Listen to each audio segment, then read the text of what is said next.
spaces. All thanks to our dedicated All-Stars and you.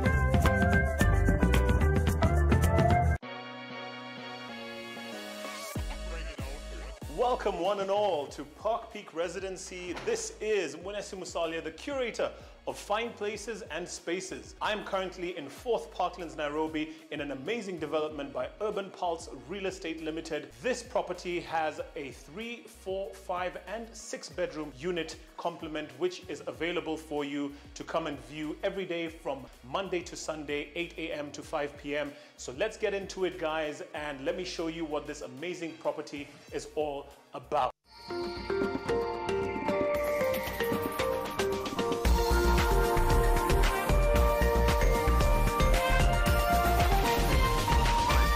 This is NTV.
Good evening, happy Mazingira Day. And as we work towards a healthier environment, we also join the global community in observing World Mental Health Day today, focusing on the theme, it is time to prioritize mental health in the workplace.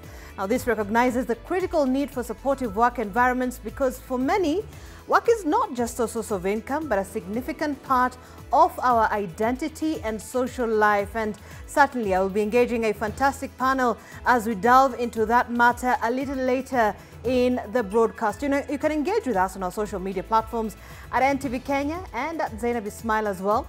The hashtag is NTV Tonight. Here are the highlights.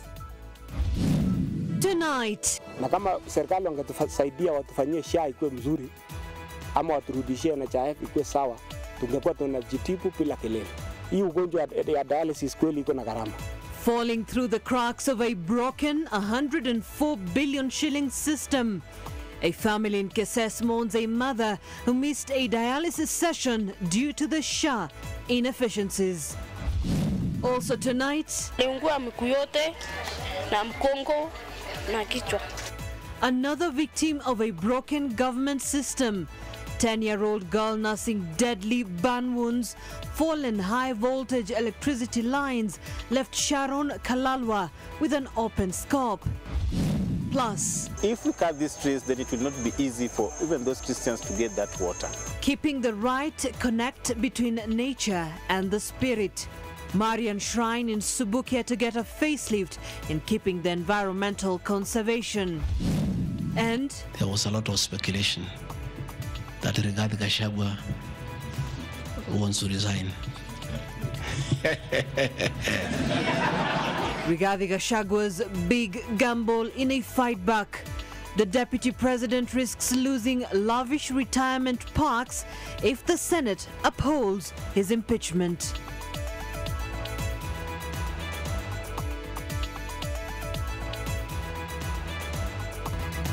Live from Nation Center, this is NTV Tonight with Zainab Ismail. Thank you indeed for joining us. On the sign language interpretation beat is David Agundoa. Now, a 10-year-old girl is nursing serious burn injuries after she stepped on a ground that was in contact with live high-voltage electricity cables while trying to save a goat in Chemolingot in Baringo County.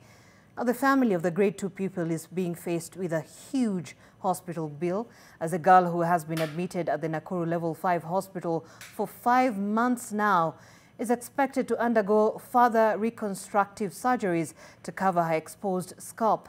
And as NTV's Ruth Sarmoi Chesenge reports, efforts to secure help from the Kenya Power Company have hit a wall. On April 28, 2024, 10-year-old Sharon Kalalwa narrowly escaped death while attempting to rescue a trapped goat.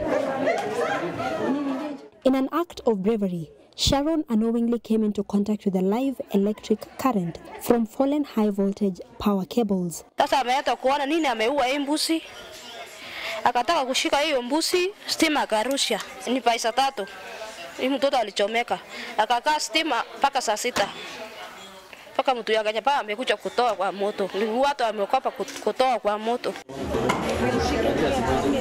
3 hours after the incident, help arrived and the grade 2 pupil was taken to Chemolingot for treatment and later transferred to the Nakuru Level 5 hospital. Her mother followed her the next morning. Fika amba amekaa siku 2-3 na kaanza kumpuka. Akaambia mama najua mimi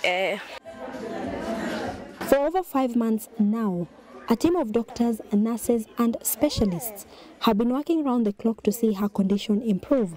This is despite the severe burn injuries she sustained in her head, back and legs. Niungua miguu yote na mkongo na kichwa. Life has turned upside down for this 10-year-old and her mother's world is spinning too fast. The mother of 4 has remained by her daughter's bedside since the incident, leaving Sharon's 3 other siblings under the care of relatives. Sasa iko na watatu nyumbani sai. Na hata juu ya suja, hata saa juu ya kuacha mnaacha peke yao na hakuna baba. Ni mimi ni baba ni mama. Kutoka hiyo siku mpaka saa juu nakula nini? Sijui nalala aje. Sababu huyu hawezi kutoka hapa. Nurses have been cleaning Sharon's wounds every 4 days. She is due for another surgery next week. The patient was done grafting, which was successful, and next week the patient is scheduled for titanium mesh to seal the scalp. Sharon's mother laments that efforts to get support from the Kenya Power Company has been an exercise in futility. Kutoka hiyo siku watu wa Kenya Power amenyamaza mpaka saa hii. Iko siku ngine madaktari anataka pesa ya ataka kutengeneza kichwa. Akapigia simu. Akasema mama hakuna pesa saa hii. Na ngoja mtoto mpaka apone. Sasa hata akipigia simu saa hii na antikia mission anaongea mbaya sana.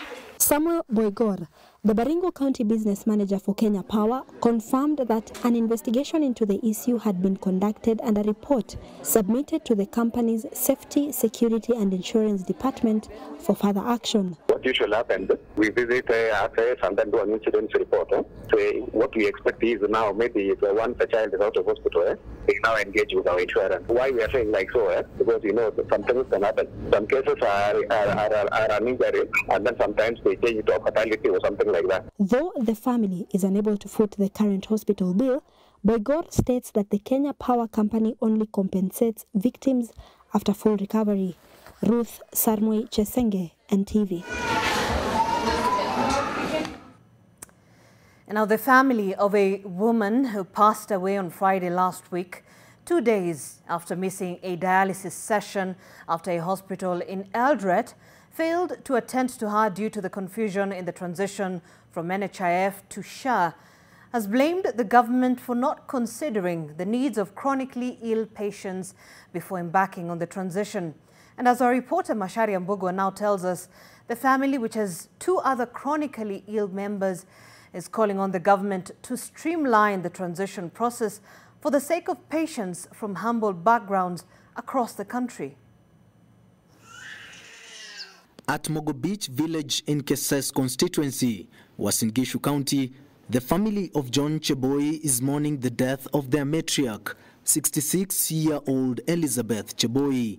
They say their mother had been undergoing dialysis smoothly for the last 2 years using the National Health Insurance Fund cover until last week when she couldn't. Despite having paid the annual NHIF payment, the family, as directed, went ahead and registered for the Social Health Authority SHA and made payments for their mother to access the session.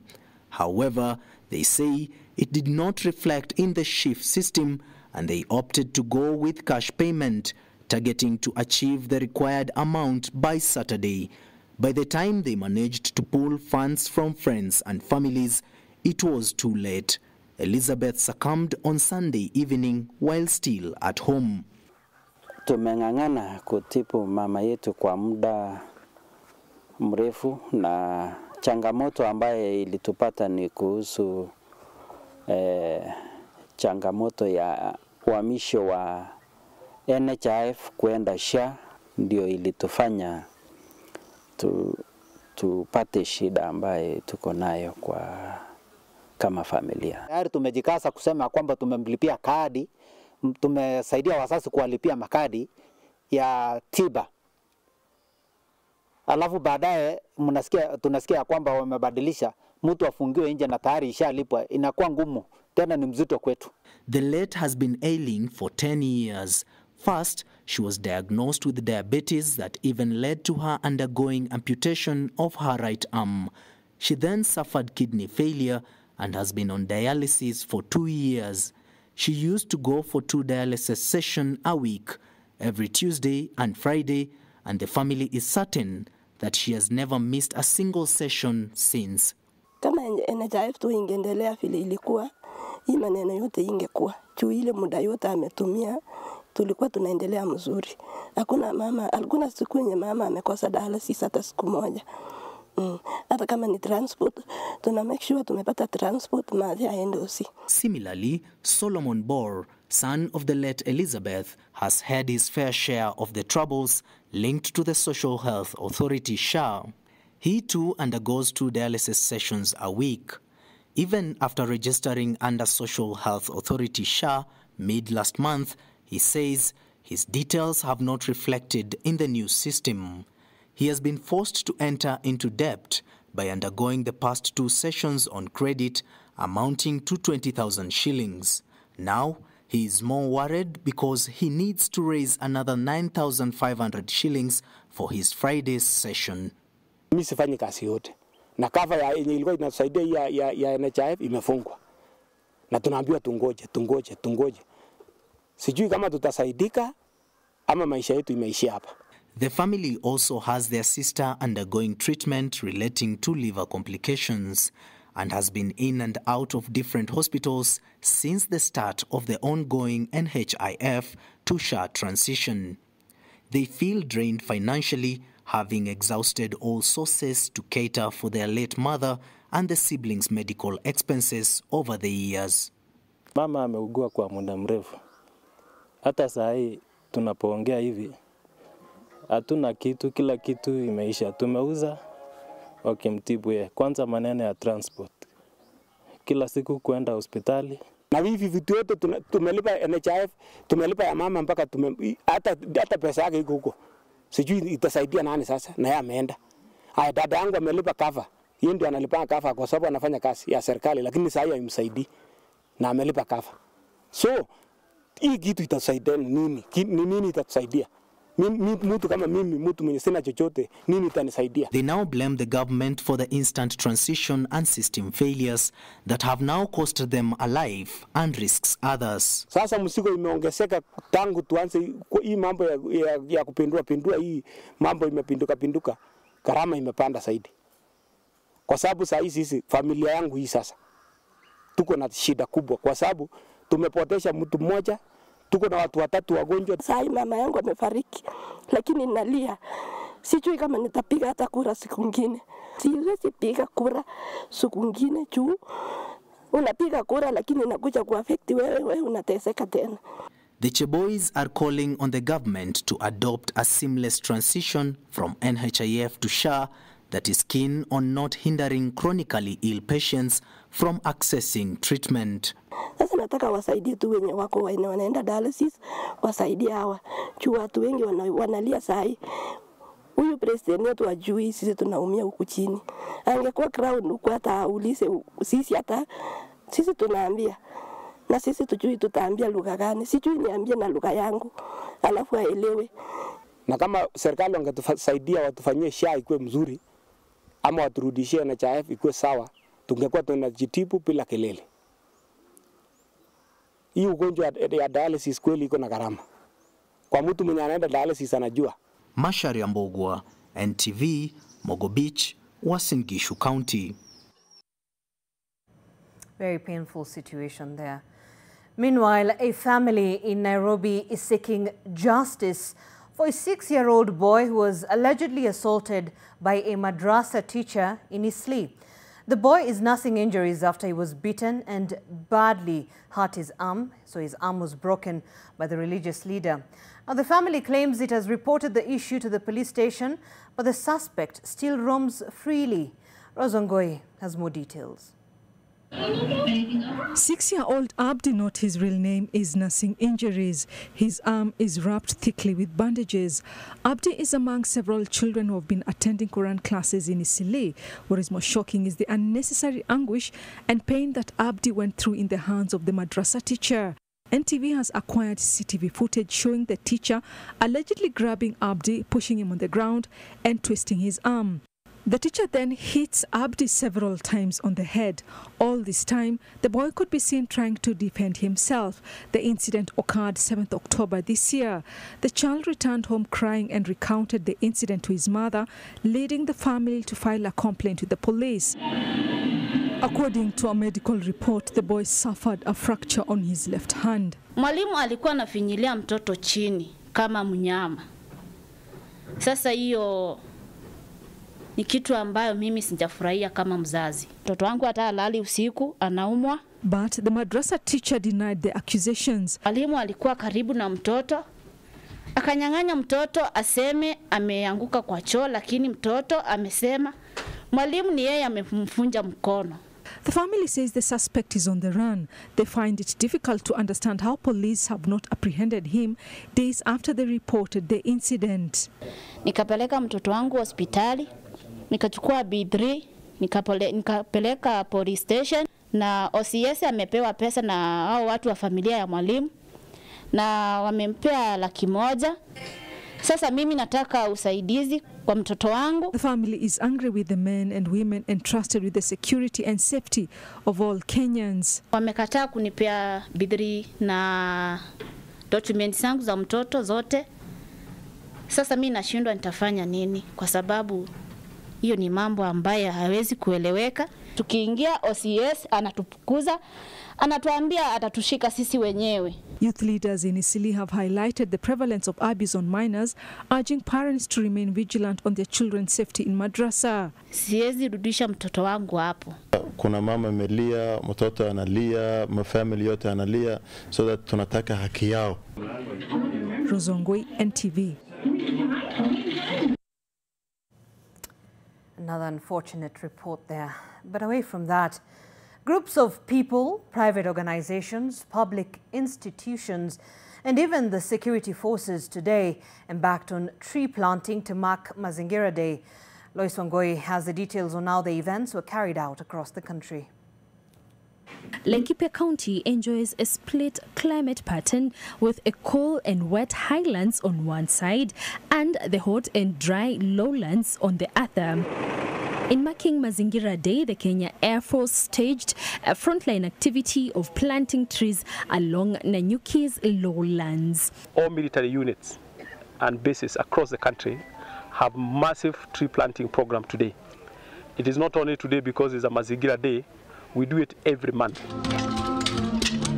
Here, military commanders staged a tree planting battlefield against the bare lands whose vegetation was destroyed by both animal and human activities, saying their target is to plant 100,000 tree seedlings to celebrate Mazingira Day. Kwa hivyo hapa siku ya leo tumefanya hata riparian tree growing because even the type of the tree that we are planting in the various areas ni ya muhimu.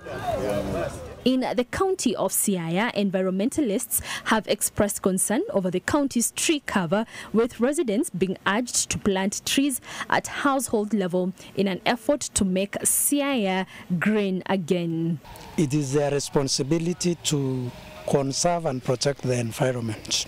In recent years, Kiambu County has been on the spotlight for losing its tree and forest cover to the rapidly growing concrete jungle, with climate stakeholders advising for urgent reforestation. Kikuyu Police Station led by example on Mazingira Day. Lois Wangoi, NTV. Well, that report by Lois Wangoi takes us to a fast break here on NTV Tonight, but coming up on the other side.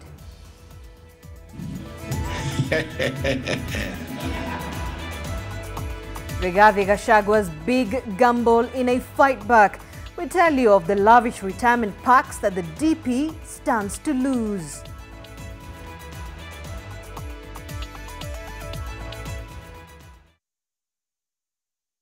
Hapa ni Butterfly Care Center.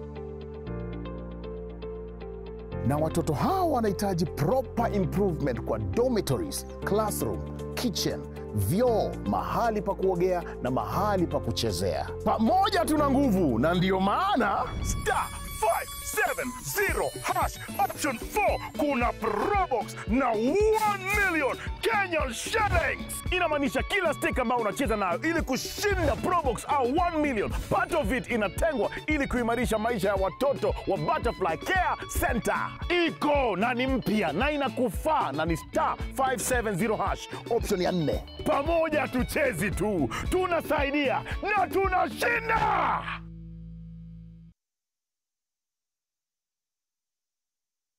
We asked the children, how many of you brushed this morning? And this little boy, his hand didn't go up. And I said, well, why didn't you brush this morning? He said, my brother was using the toothbrush. If I'd waited for him, I would have been late for school. I'm sorry, I get a bit emotional when it comes to that. To be able to change a child's life, to be able to bring back that confidence about their smile, for me, is phenomenal. You have all heard the word Betika, but do you know what Betika really means? To Betika is to climb to the top of the world. To Betika is to get promoted to the next level. And to win again, and again, and again. To Betika is to test the limits of speed. And to swing hard at every opportunity. To Betika is to do the impossible.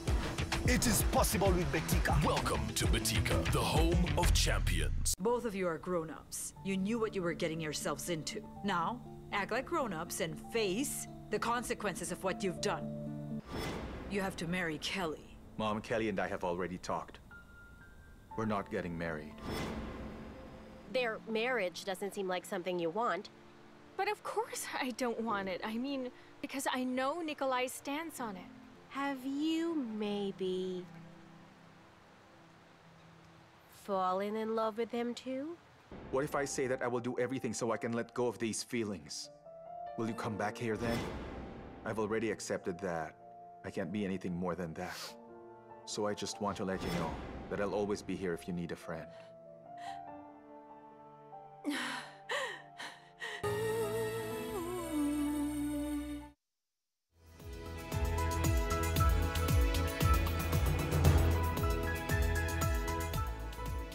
All right, welcome to the broadcast. You're watching NTV Tonight. Now, the National Marian Shrine in Subukia, Nakuru, is a spiritual monument of international repute. But the springs of the water that hold miraculous significance to more than 10 million Catholic faithful are under threat due to climate change and run-down structures.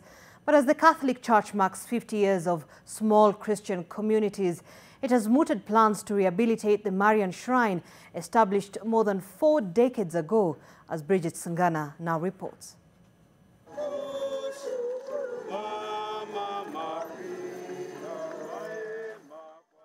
Every year, thousands of Catholic faithful trek up this hill in Subukia to reach the springs. A natural occurrence that saw this 200-acre piece of land designated by the then Pope St. John Paul II and the Kenya Conference of Catholic Bishops as a national shrine. It's a journey of faith undertaken with the belief that by stepping on these holy grounds, they will get an answer to their prayers.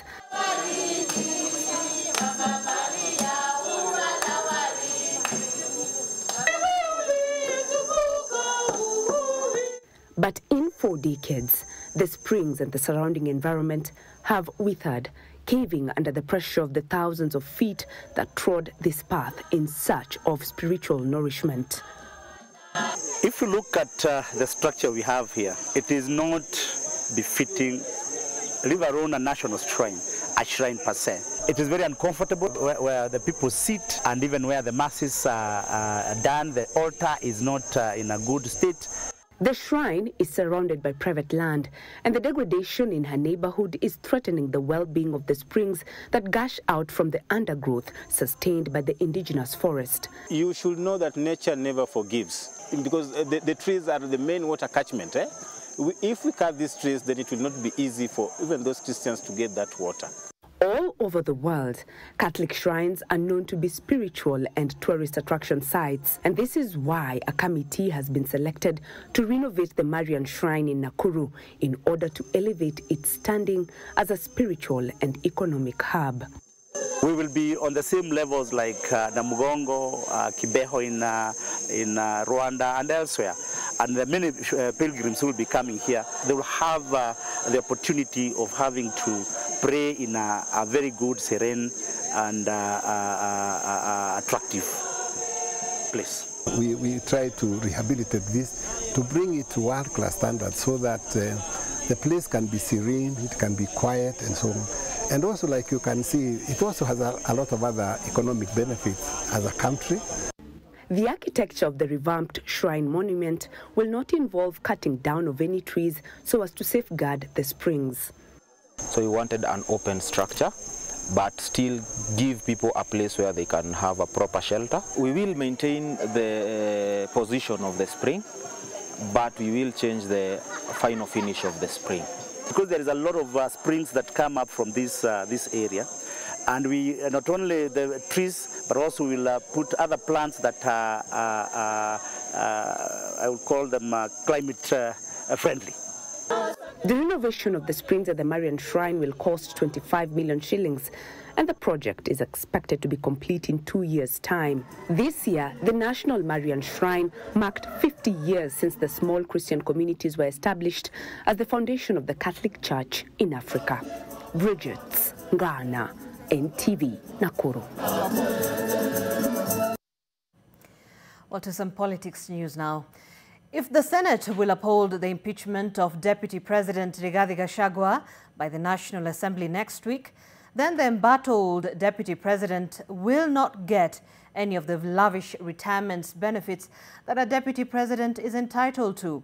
Some of these benefits include a monthly pension of 720,000 shillings, 3 vehicles, among them a luxury 4-wheel drive, and a full medical cover that can provide overseas treatment not just to a retired DP, but also to their spouse. And as NTV's David Mudhoka reports, the Deputy President can only get these benefits if he chooses to resign from office before the Senate impeaches him, a decision that Rigathi has insisted is not in the cards. I'm to the official residence of the Deputy President here in Karen. 7 days from now, Deputy President Rigathi Gachagua could lose not just his powerful seat, but also all the benefits accorded to a retired Deputy President. Okenyuri. This is if the Senate finds the embattled deputy president guilty of gross misconduct and willful violation of the Constitution and upholds his historic impeachment by the National Assembly on Tuesday night, thus landing the final nail on the coffin for Gashagua's political career. In a very nostalgic moment. The law states that any state officer, including a deputy president who has been found guilty of gross misconduct and the willful violation of the Constitution, should not receive the benefits conferred to them by the Retirement Benefits Act once they leave office. The benefits include a monthly pension of 720,000 shillings, 2 saloon car vehicles which are to be replaced after every 4 years, 1 luxury 4-wheel drive that is also supposed to be replaced after every 4 years, a fuel allowance of 108,000 shillings each month, as well as a medical cover that even caters for overseas treatment to a retired deputy president and their spouse. Other benefits include 2 drivers, 1 personal assistant, 1 accountant, 1 secretary, 2 housekeepers, 2 senior support staff, 2 cooks, 2 gardeners, and 2 cleaners.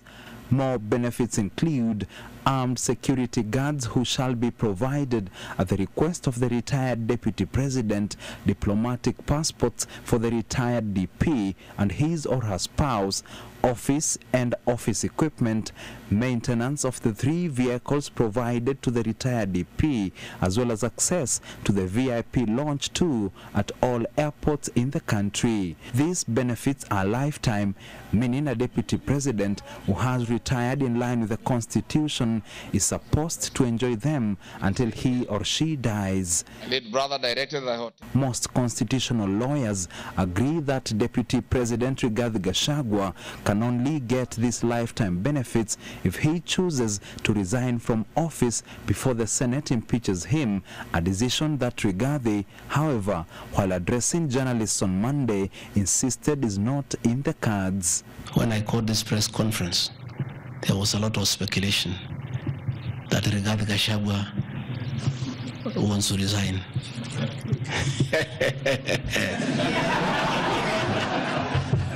His response an indication that the 59-year-old billionaire deputy president either does not care much about the retirement packs, or if he cares, he hopes that the Senate will save him, and if it does not, he hopes that the courts will offer him salvation.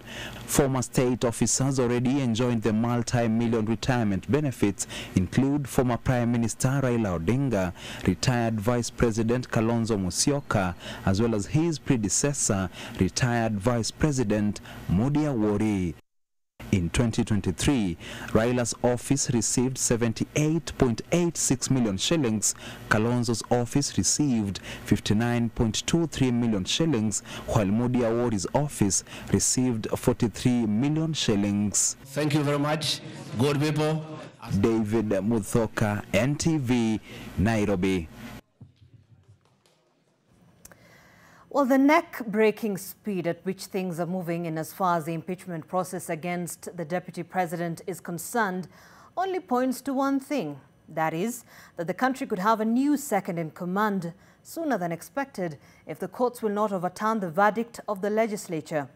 Already, NTV has learnt that there is intensive lobbying amongst potential candidates, with highly placed sources affirming that the position is going back to the Mount Kenya region. So who's next? Our senior reporter Ibrahim Karanja analyzes the names listed against their profiles. Amongst members of parliament, there are loud whispers that had President William Ruto followed their advice from the 15th of May 2022 when he was selecting his presidential running mate and picked Interior CS Professor Kithure Kindiki as his number 2, then this process of impeaching Rigathi Gachagua would not be here. That whisper affirming that indeed the law professor is top in mind amongst legislators and a wide selection of Kenyans as the one to replace Gachagua. To buttress his chances, were the wide endorsements already received from 13 members of parliament from his Mount Kenya East backyard, 48 from Mount Kenya West, a section of MCAs and elders from Mount Kenya East. If Kindiki is picked, then it adds to his profile after serving for 2 terms as Senator of Tharaka Nithi and now as a cabinet secretary handling one of the most important, if not the most important docket in the country. Kirinyaga Governor Anne Waiguru is also touted as a possible replacement for Gachagua.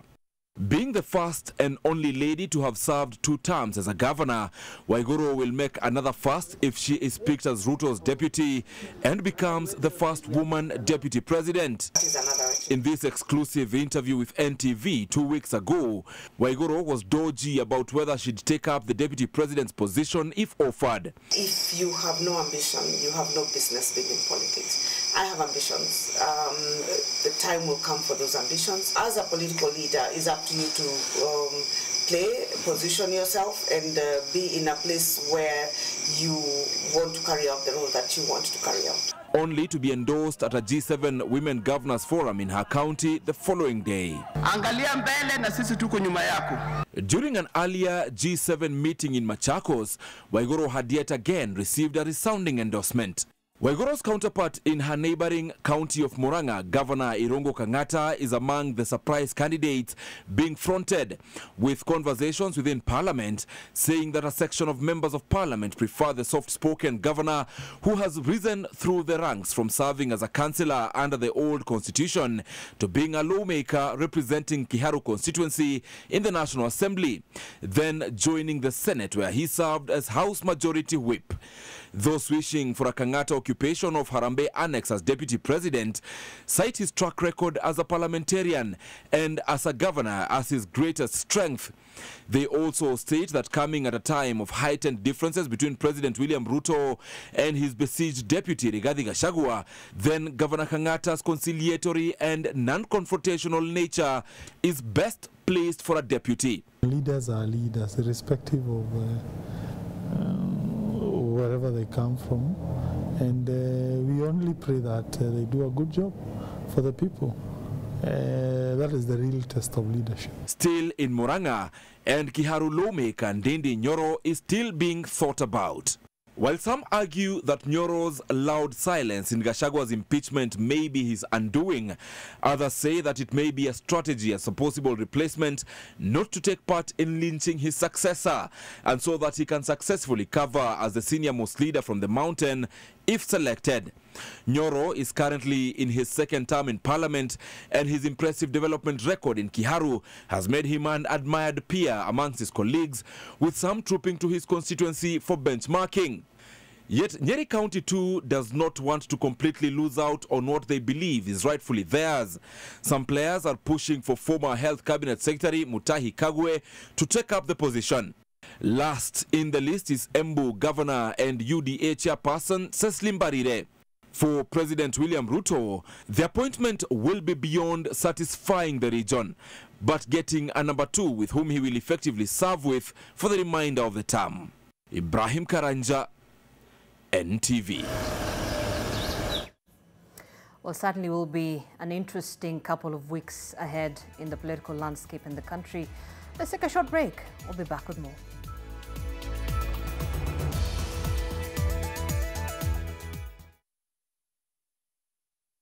Try the new Dunked All-Star Box for only 890 Kenyan shillings. Hope you're ready for the new star of the show. KFC, it's finger-licking good while stocks last. Dawa, tu vitu tudogo lakini hesabu mingi.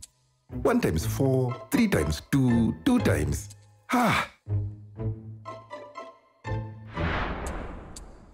Umepitisha limit ya dawa. That's a tough pill to swallow. He's now wondering why he doesn't have Shwari medical cover. Una access full limit kutumia unavyohitaji. Ukiwa na Shwari, utawahi sikia umepitisha limit ya dawa na bado kuna pesa imebaki. Bonyeza *371# kuchukua Shwari medical cover leo. Introducing Festive Cakes. We have some delightful snacks for all of you. The Festive Siambela Cake. Indulge in the pleasure of a cone-shaped cake that's bursting with flavors. Where did you come from? Come with me. So this is where the magic happens. This is for you kids. Festive cupcakes. Thank you. Perfect treat to share with friends and family. Now for your kids' school snacks, hakuna stress. Festive print cakes. The perfect blend of sweetness and softness. And now this is for you, Dad, and your office mate. Festive pound cake. This sumptuous cake will leave you craving for more. Taste the magic with our festive cakes from DPL Festive Bakery. Delight with every bite. Doors should not hold out opportunities. Doors are the gateways to progress, the ones that hold ideas, and those that close deals. Let's take those to places where there are none. Let's open big doors that harbor progress. In all the places that we are, KCB ni yangu. KCB ni yetu. KCB is mine. KCB ni yetu. For people, for better. Acne-prone skin, marks? Stop. Try new Garnier Charcoal Serum with 4% AHA, BHA and charcoal. The first black serum with no residue. Clinically proven to reduce pimples and acne marks. New Garnier AHA, BHA Charcoal Serum. Approved by dermatologists by Garnier Naturally. Ni tikiti moja. Lakini ni tikiti inayowafungulia milango iliyofungwa. Milango za huduma kwa wanafunzi kupata elimu na mahitaji ya shule bila mapendeleo. Huduma kwa afya ya jamii na kuwapa imani ya kesho. Kufungua na kuimarisha biashara, ujenzi na kurudisha ustawi kwa maisha ya wasiojiweza. Huduma ya ushindi kwa wote. Na unapobonyeza *570#, sio mchezo tu, ni nguvu.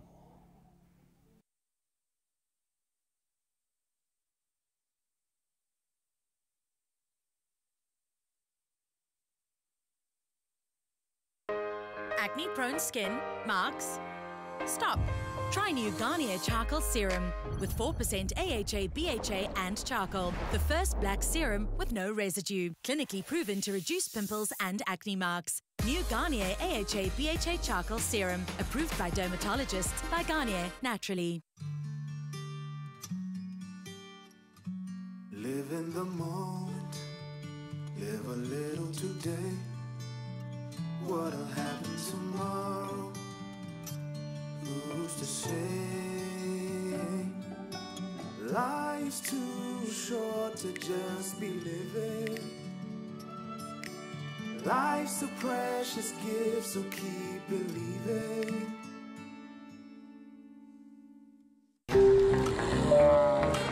Avieta imerahisishwa. Sasa kuna njia mpya na rahisi ya kucheza Avieta. Dial *419# kwenye simu yako na ucheze wakati wowote. Doors should not hold out opportunities. Doors are the gateways to progress, the ones that hold ideas, and those that close deals. Let's take those to places where there are none. Let's open big doors that harbor progress. In all the places that we are, KCB ni yangu. KCB ni yetu. KCB is mine. KCB ni yetu. For people, for better. You have all heard the word Betika, but do you know what Betika really means? To Betika is to climb to the top of the world. To Betika is to get promoted to the next level. And to win again, and again, and again. To Betika is to test the limits of speed. And to swing hard at every opportunity. To Betika is to do the impossible. It is possible with Betika. Welcome to Betika, the home of champions. Every journey has its milestones, and each step you take reflects your confidence, resilience, and unwavering focus. And amidst the chaos, you've carved out your own path, defying the odds and inspiring those around you. You've overcome challenges and made your mark. Your story is a testament to innovation, leadership, and impact. it deserves recognition. Nominate yourself or someone who embodies greatness for the Business Daily Top 40 Under 40 Men 2024 title today. Visit top40.bdafrica.com to submit your nomination.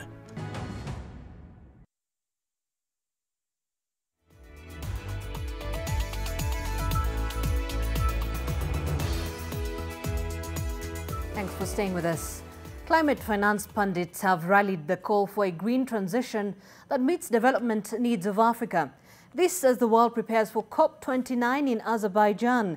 Julian Samboko is in Addis Ababa, Ethiopia, where the discussions are ongoing and now shares the details. It's a fantastic view of Addis Ababa, New Flower, the capital city of Ethiopia. We are right at the headquarters of the African Union on the second day of the third edition of the African Monetary and Economic Sovereignty Conference. Now, the conversation which has dominated focus today is about climate finance. And as we build up to COP29, what are some of the areas which should form Africa's priority agenda? Not just Africa's, but actually the Global South's priority agenda to ensure a just transition as far as sustainability and the green financing conversation goes.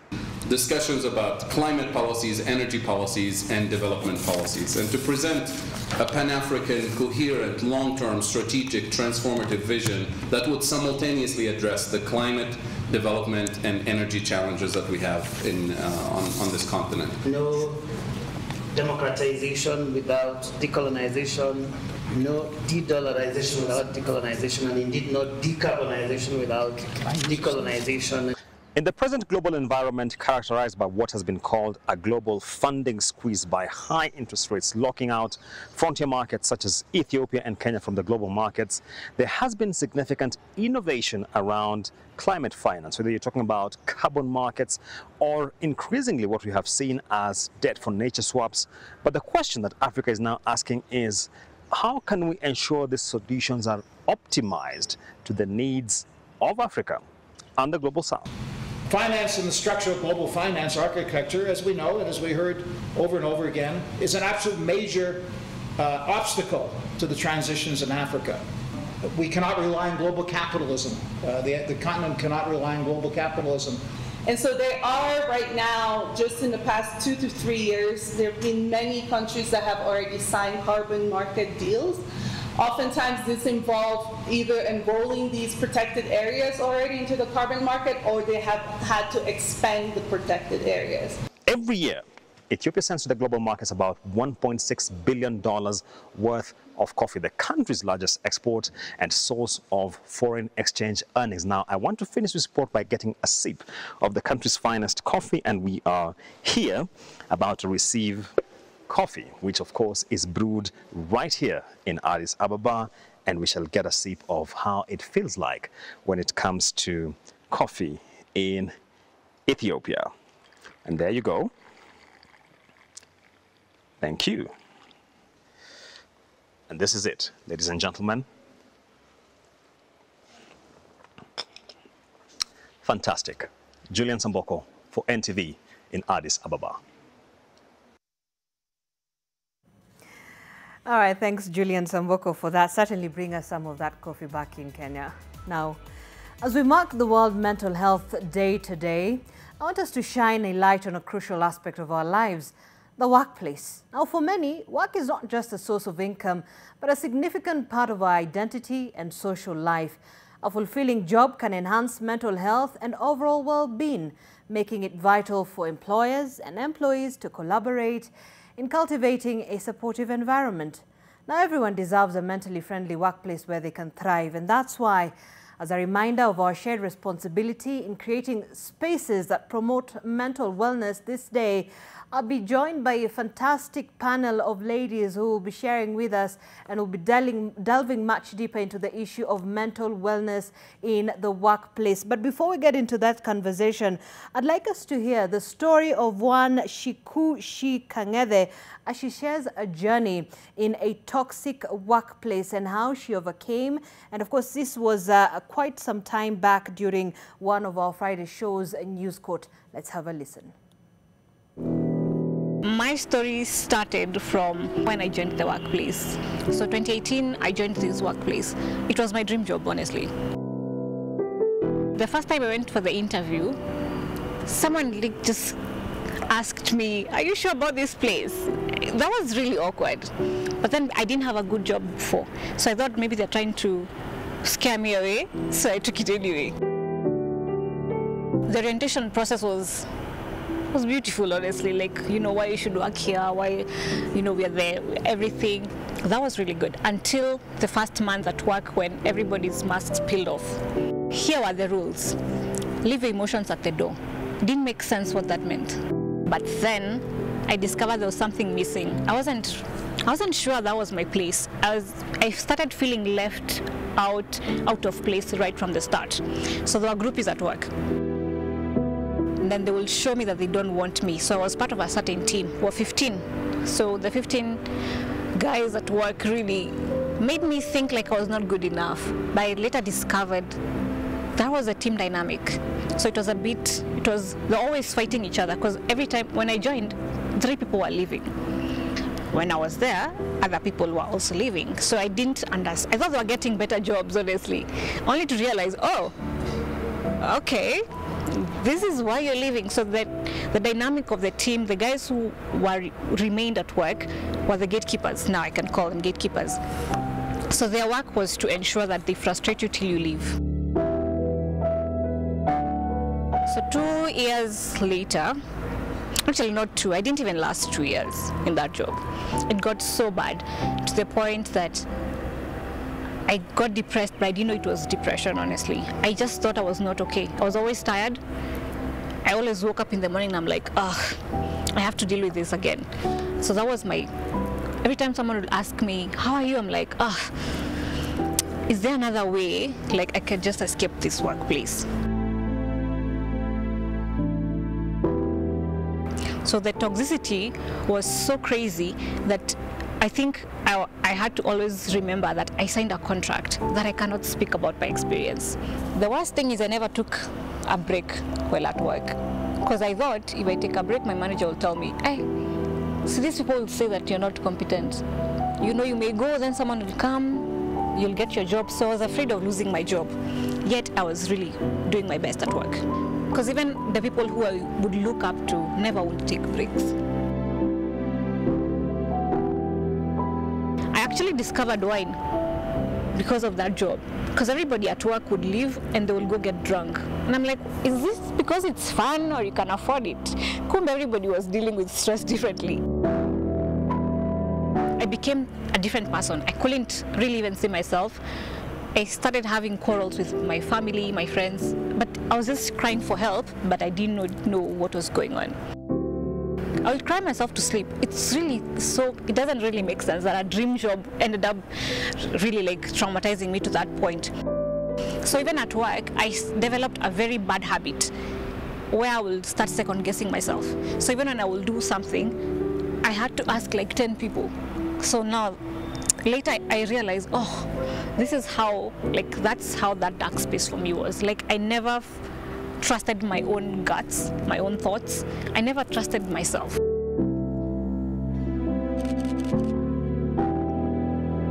You know, when you see yourself through other people, I'm like, I know where you're going to go, and I don't think I'm strong enough as your friend to hold you when you're at that point. So, you sure you... So that's what I do. I can't believe that. I feel like the guys who were hitting on me at that time, when I was in a toxic workspace, I was just like, hey, but now I feel like, I'm like, okay, now we can speak. That's a change. Even friendships as well. There's no Oishe friendship. It's, so what do you plan to do with your current situation? I think now I'm in spaces where we have real conversations then with the question of what's the solution or what are you planning to do about it. So it has changed the relationship I have with myself, with others, and I feel like overall it's really, I think I'm in a good space. Wow, and that's just one of the experiences of a person who's undergone a toxic workplace. Allow me to introduce my panelists this evening. On my immediate left, Mercy Mutemi, who's a lawyer and managing partner, Nzili and Subi Advocates. Thank you so much. In the middle, I beg your pardon, Esther Katiba. Also, thank you for joining us. Human resources consultant, lawyer, and also a mental health champion. Thank you for joining us. Professor Catherine Gashoda, who's the chairperson of the Kenya Counseling and Psychological Association. Suddenly, work is a major part of our lives. We spend a majority of our time there socializing and progressing in our professional life, and so the mental wellness is really a vital part of our life. So I'll begin with you, Professor Catherine. What does mental wellness mean in the context of the workplace? Right. It has to do with being able to connect with oneself even as you're connecting with work. Has to do with relating with other people in ways that you're not disabled. You have your own free will to relate with people. It has to do with finding meaning and purpose in what you do, because work is an existential reality. It's something that we need to do because it is part of life. Mm-hmm. Again, work has to do with, or mental health has to do with emotionally you're feeling okay. Mm-hmm. You're not feeling irritated, you're not feeling frustrated, you're not feeling put down, you're not feeling inadequate. You're feeling you can always grow within work spaces. Mm-hmm. So then what would you say are the greatest causes or triggers of mental health in workplace? Right, when workers are not given an opportunity to be able to decide or to plan or even to move themselves with the activities that they do. They have to be told what they need to do, like being micromanaged, and then they feel, I have been dehumanized, I have been depersonalized, I cannot think, I cannot be able to plan, I cannot be able to execute, because yes, supervision has to happen, but human beings are human beings and they have capacity to be able to think for themselves and to plan and to execute, and they need to be given that opportunity to feel the humanness of being able to do their work with their own abilities. At the same time, when workers are not given an opportunity to rest, an opportunity to distress, an opportunity to even be able to train so that they can get better, where they are feeling they are not good, that they can continually develop themselves so that they can have the capacity to be able to work through. Again, when workers go through situations in life that disable them, say they have gone through loss and grief, or they have gone through other life situations that affect them in a negative way. If workplace is not there to help them to be able to work through, maybe do they have programs that take care of them? All right. Do they have insurance packs that help the workers to be able to attend to their own self-care when they are going through difficulties that are personal in nature or even related to their own occupation or related to other circumstances that they may be going through? All right. And so that brings me to Esther. So from a human resources perspective then, what is the importance of prioritizing mental wellness in our workplaces, in our organizations, for both managers and employees as well? Thank you. I like what my sister Catherine has said, because when employees, you see, we talk about an organizational culture. Mm-hmm. And when we talk about culture, I'm very passionate about organizational culture, because a culture sets the tone of an organization. Right. Now, the elements around that, the policies, processes, the organizational structure, because we looked at the story of Wanjiku, and she said, you know, her coming in was very good until after a month. That's when the culture set in, you know, when people have stories about a certain place. You see, this, we ignore the stories that we hear. And she said that someone actually warned her. I've been in that space where one time someone asked, I was actually being hunted for by a certain organization. And I went to a friend of mine who was working that organization and asked him, so what do you think about this place? And he told me, join them at your own risk. I didn't. It's unfortunate that she did. Maybe she, of course, we need the jobs. But to prioritize this, you know, you need to understand an organizational culture. We need to set the tone. We need to have policies and processes, and we have them. Most organizations actually have them. They even get consultants to design the policies and processes, but then are they in place, you know? Is the employee experience as important as the customer experience within the organization? Because you see, there is what we call employer branding. What do people say about you? How are you treating your people, you know? Because you can have the best brand. You can just have the best advertisement. But what is the real talk within the organization? So it comes back down to that culture that you're speaking, the organizational culture. The pockets of power where decisions made. And Catherine has said that empowering employees to be able to make decisions, micromanagement, and that is what exactly employees say when they say, I am in a toxic relationship. And we think they're being rude. They're not. They're simply saying, I'm not getting my space to make decisions. You know, I am not giving what I should. And when I tell employers, when you hire somebody, you hire them because they're competent. So when does micromanagement come in? Sometimes as you ask for managers and supervisors, it could be insecurities around the supervisors. Unfortunately, it could be that they're also not trained to lead people. Because sometimes we also just appoint people and we don't equip them for that. It could be a role conflict within the organization. So we need to look into our culture. There's Peter Drucker, and it's very common. People say, you know, Peter Drucker said, culture is strategy for breakfast. Now, you can have the best strategy as an organization, but if your culture is what the employee call toxic, it won't see the light of day. So we need to fix the organizational culture. We need to fix that employee experience in the workplace. And there's usually this adage that says, or you've had it perhaps, you know, that people don't quit their jobs, they quit their bosses, right? Yes. So, Mercy, when you're looking at the legal obligations that employers have then regarding mental health support in the workplace, what does that mean?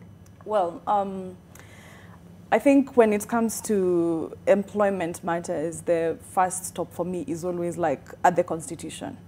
First and foremost, I'm a human rights lawyer, so I always have to base, why do we even have employment laws, for example? And in the Constitution, there's this idea of dignity, right?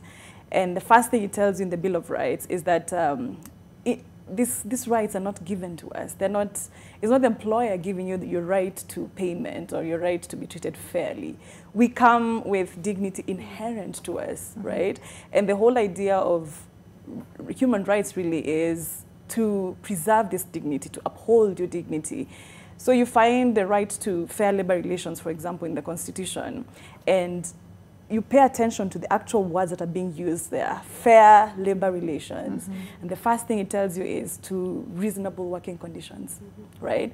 So you imagine that maybe it's a very complex thing that, you know, the Constitution is trying to, you know, micromanage relationship, but it's not. At the end of the day, when a judge looks at your situation, if this ends up being a case, really, it's about were you treated fairly? In any situation, it's always going to come down to that. So I find where the mix with mental health comes in, is when employers don't treat people fairly. It's like, because of the culture she's talking about, we've converted workplaces into toxic hells. So it's a political contest at any given point. You're not sure how you're going to get promoted, for example.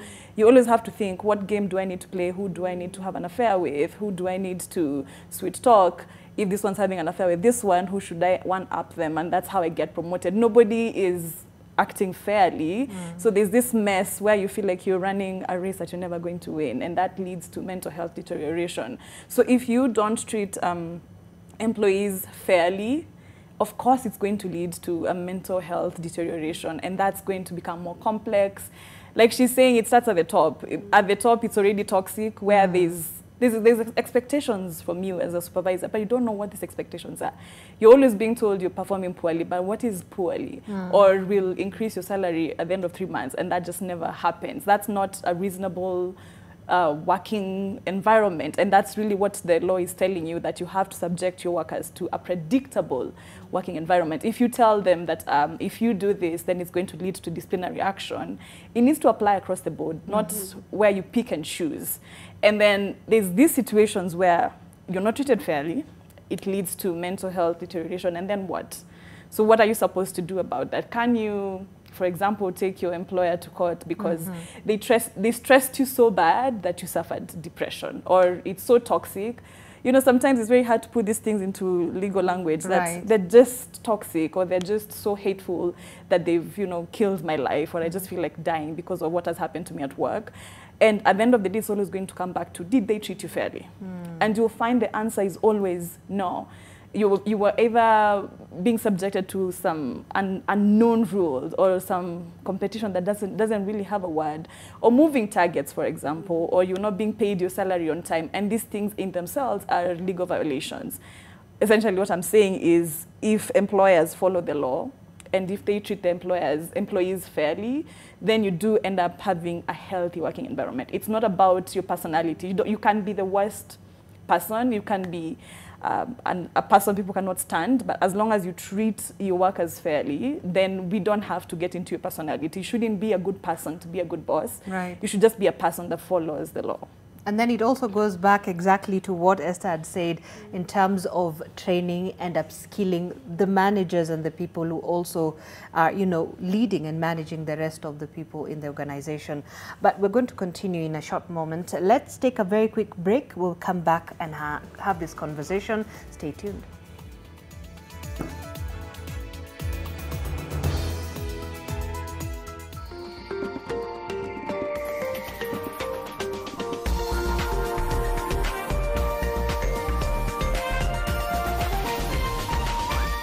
This is NTV.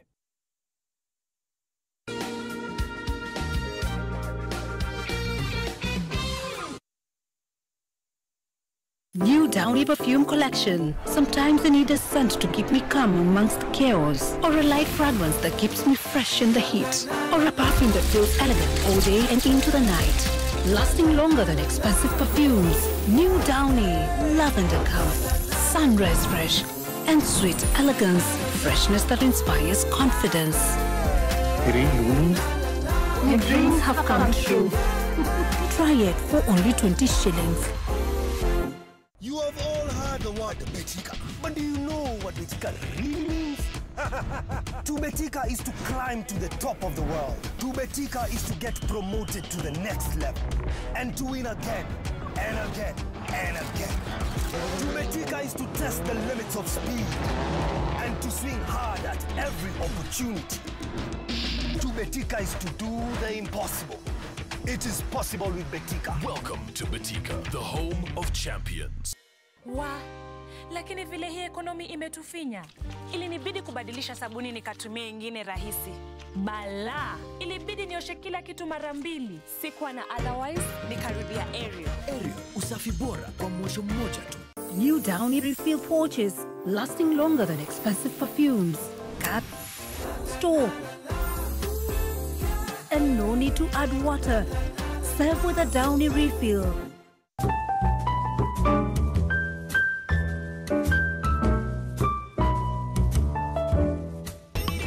Makofi to both baby and the new Morphix diapers. With its cottony soft texture and 3 times faster absorbent channels, the new Morphix diapers help to prevent rash. Morphix, comfy like a mom's hug. Good morning, Peter. We believe in ideas that can change the world.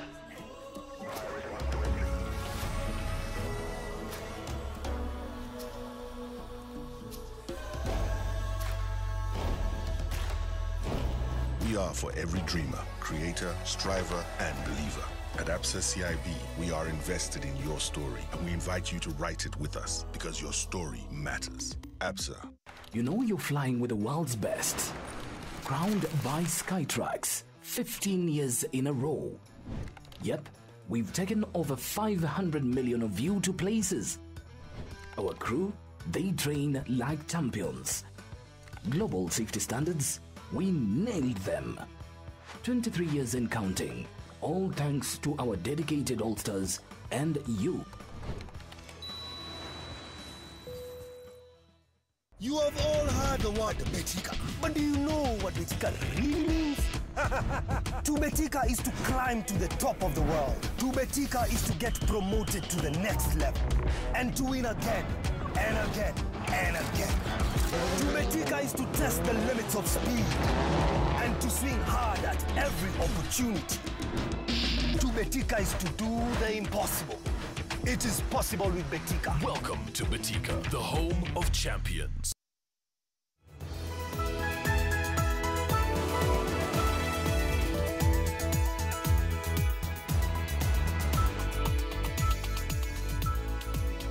All right, thank you for staying with us. You're watching NTV Tonight, and in light of the World Mental Health Day today, the underlining theme is about mental wellness in workplaces. And with that, I am joined by Professor Catherine Gashuda, who's the chairperson of the Kenya Counseling and Psychological Association, Esther Katiba, who's a human resources consultant, lawyer and mental health champion, as well as Masi Mutemi, who's also a lawyer and managing partner, Nzili and Sumbi Advocates. Thank you, ladies, for staying with us as we continue with this conversation. Professor Catherine, how would you distinguish then the difference between just having a challenging time and going through a mental health issue because of what is happening in a workplace? Because some would say, look, I am just tired because things have gotten hard.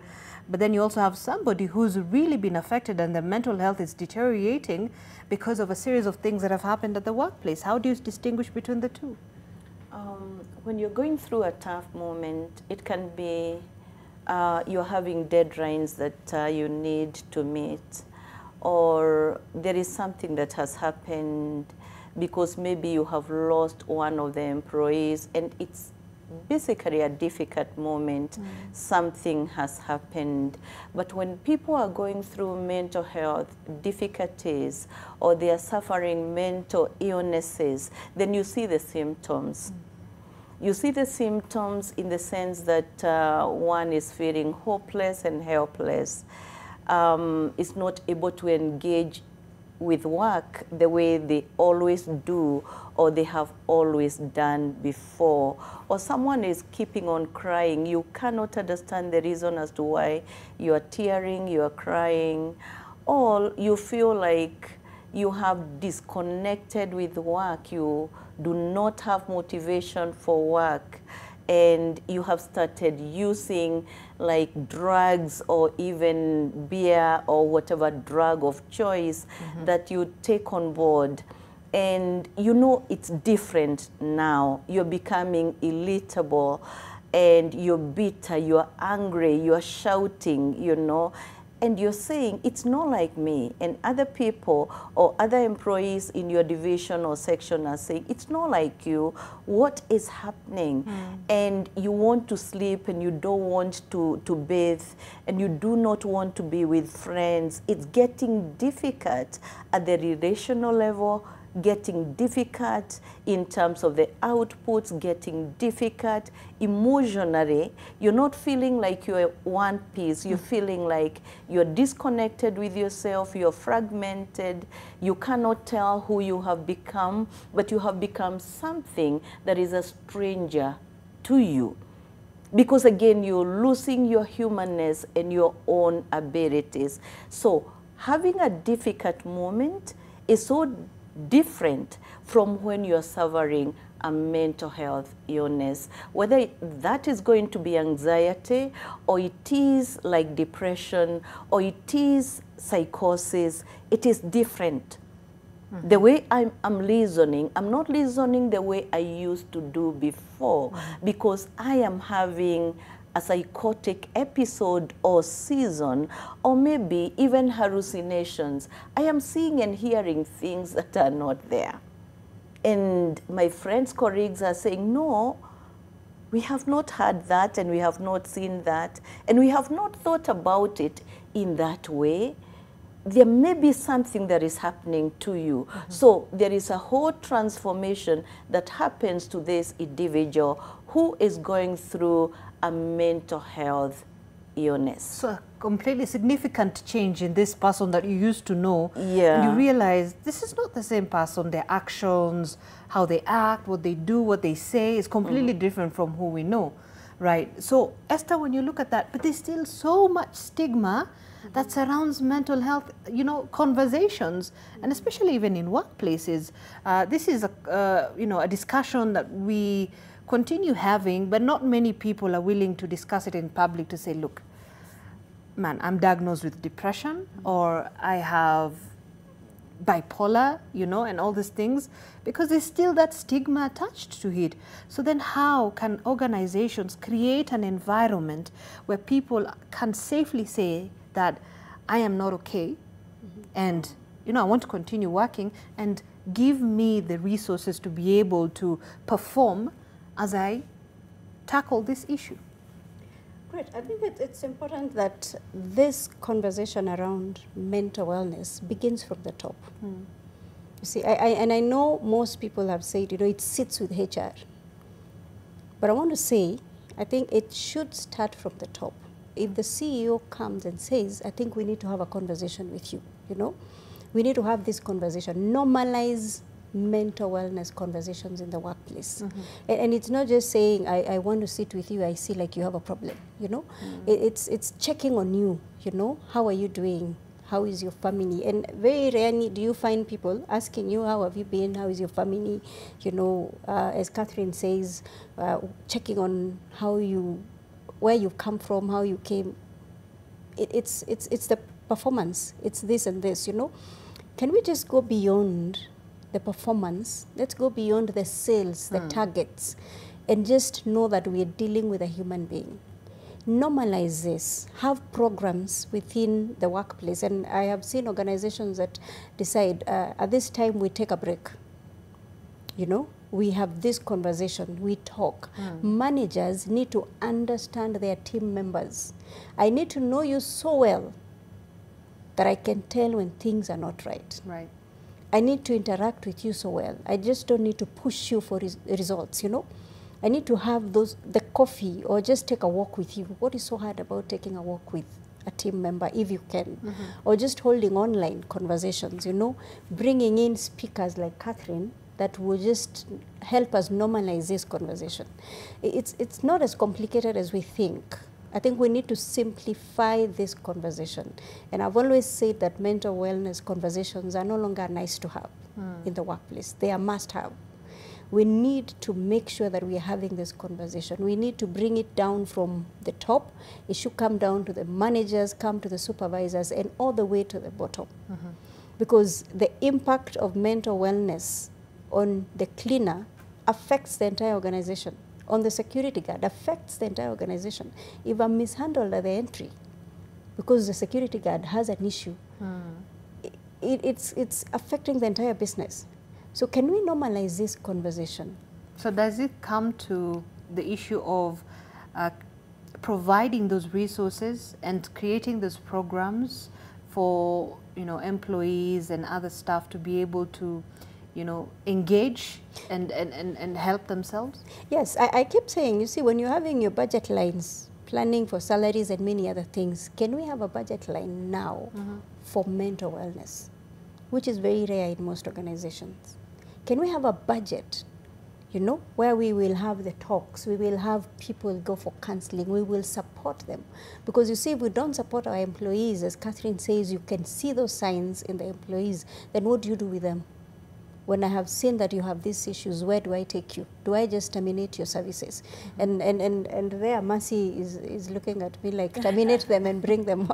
They will come over to us. But you see, it is making resources, valuing people. If you value your people, and we keep saying that our people are our greatest resource. Right. But then you go to the budget, the people are not there except the salary. But what else is there? I've seen the argument that, you know, these resources are very costly. So then how do you balance that, you know? What is costly? The people? No, the budget. The budget to provide mental health support. It is not. For your employees. I honestly want to say, and Catherine will tell you, it is not. Sometimes you even have the monthly conversations virtual. Just empower your people, empower your teams through even the virtual conversations. I do give conversations and these talks alongside other psychologists to organizations. You can do 20 minutes to the entire sub-Saharan Africa. How costly is that? You see, it's just because we don't prioritize mental health, and I think it's time we do it now. We prioritized performance. When you come in, the first thing we tell you, this is what you achieve.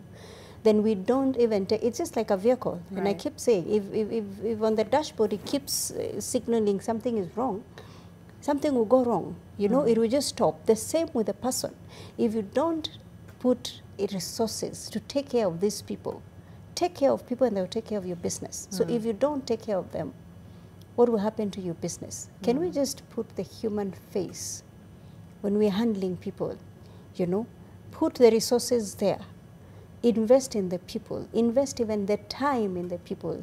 Some programs don't even need your money. For you to stretch out outside here as a team and go do some exercise, I don't think it goes into your budget line. Right. It doesn't. All right. Yes. So Mercy, when you're looking at potential legal risks that perhaps companies and organizations would face for failing to address mental health issues in their own organizations, what are we looking at? Okay. So first of all, it's not recognizing mental health illness as illness. Okay. So if you reflect to what she was saying, for example, that sometimes it could just happen that your employee is sick, and that could be because of something that happened at work or something that happened at home. How do we treat people when they're going through tough times? And sometimes it's not just tough times, they're actually going through something.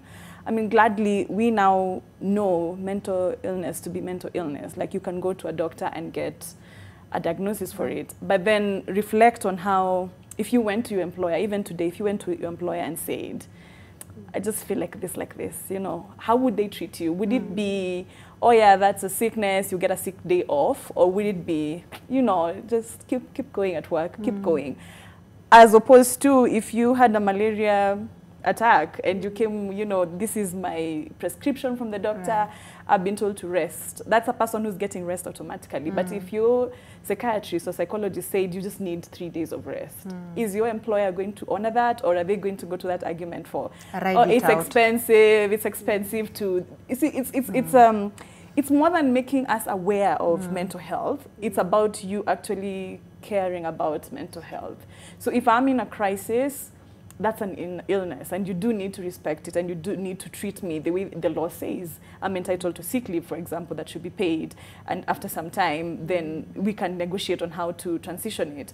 Would you fire someone, for example, who is going through alcoholism? The law now has become very clear on that. So why are we treating people who are going through a tough time mentally any different? So that, for me, is the first risk, not to recognize a mental health illness as illness.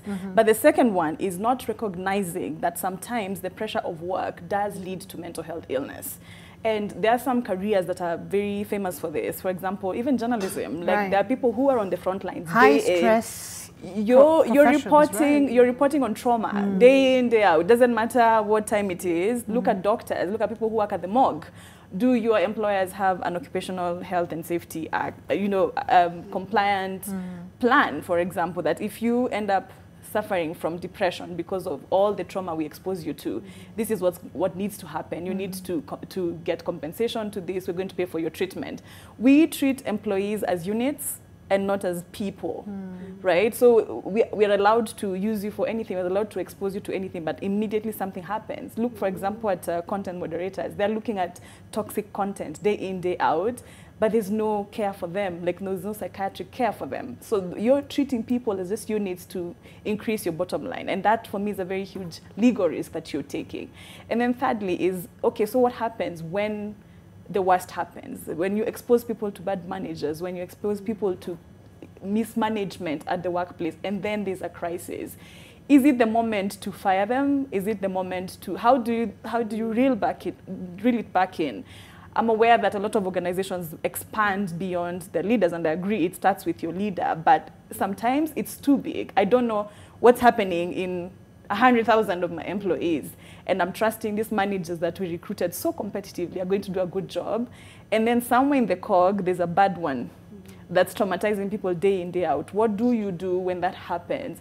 How do you take accountability for that? How do you care for your employees?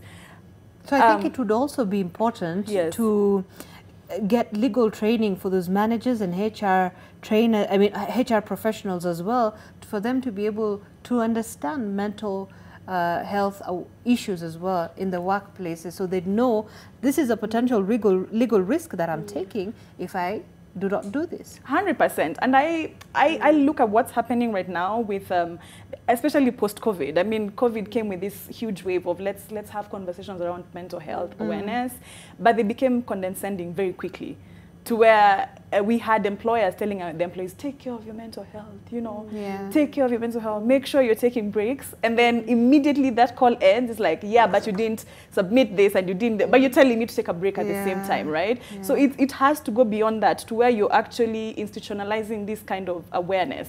I'll give an example, for example, with HIV and how we treat HIV at the workplace. Every HR manager, every officer knows not to ask, for example, what your HIV status is. Why do they know that? They know that because it's training, and this is embedded in whatever. If you're a HR practitioner, you're taught this in school, right? But how you treat mental health illnesses, how not to treat workers poorly so that they deteriorate into like a mental health crisis, that's not taught and that's not embedded. But somehow we're supposed to just pick it up when behavior is happening and then fix the culture. It just can't happen like that. It has to start from the bottom up as you build. Even as you teach management, for example, people who are vying for CEO, for example, need to understand how do you create systems at the workplace where it doesn't matter who is managing it, it's fair. And workers don't always feel like they have to meet pressure that leads to mental health deterioration. Right. Prof, when you're looking at the workload, job demands, to what extent does this influence mental health? Because then, you know, there are many things that, you know, come into play. But what I've heard from many people, and even when you look at social media and many complaints, is that the workload, the job demands, there is no work-life balance. I mean, I'm supposed, essentially, I am hired to work for 8 hours, 9 hours, I end up working for 16 hours. Nobody cares about that. When I think about what I hear councillors, and KCPA has councillors in all our counties, and when we are having conversations alongside our workplace and what causes a lot of toxicity and worker mental and health, workload comes as one of the issues that affect the workers a lot, because you have too much to do within a very short period of time, and so the work demands, you feel like you cannot be able to manage that. It's like it's breaking you, it's clacking you, and you do not know what to do because it's your boss who is telling you that you have to complete a certain amount of work within a particular period. And therefore, we have workers having burnout. Burnout is another condition We have them having burnout, having stresses, having anxiety because they do not know whether they can complete this. And if they do not complete the work that is given to them, then they feel that they are going to lose it within workplace because their appraisals are going to be very negative. And they do not want their appraisals to be negative because that's a label that is going to be put on you, and it is going to communicate that you are inadequate. So there is a lot that goes with the work demands and the high workloads, or even the very low workloads, that you're not being given work. And you're there and you're thinking, who have I become? Right. And what makes me not to be given work? And so you start having low self-esteem. You start feeling disabled, that you're not good enough. So it hits on as your a own worker. self-confidence as well. Yes, Right. yes. Yeah. And so we need to think about that and much more when it comes to, I have work, but it doesn't seem to have a definition. I'm supposed to do this. I am also supposed to do that and that and that, because in my job description, yes, I was given the appointment letter that is very clear about what I'm supposed to do. But once I report in that station, then I can be given anything from serving tea to being a recorder, to anything that excludes whatever I was meant to do. So workload has a lot to do with whether workers are going to feel that they are good enough for themselves and that their mental health is taken care of and they are taking care of it themselves. Right.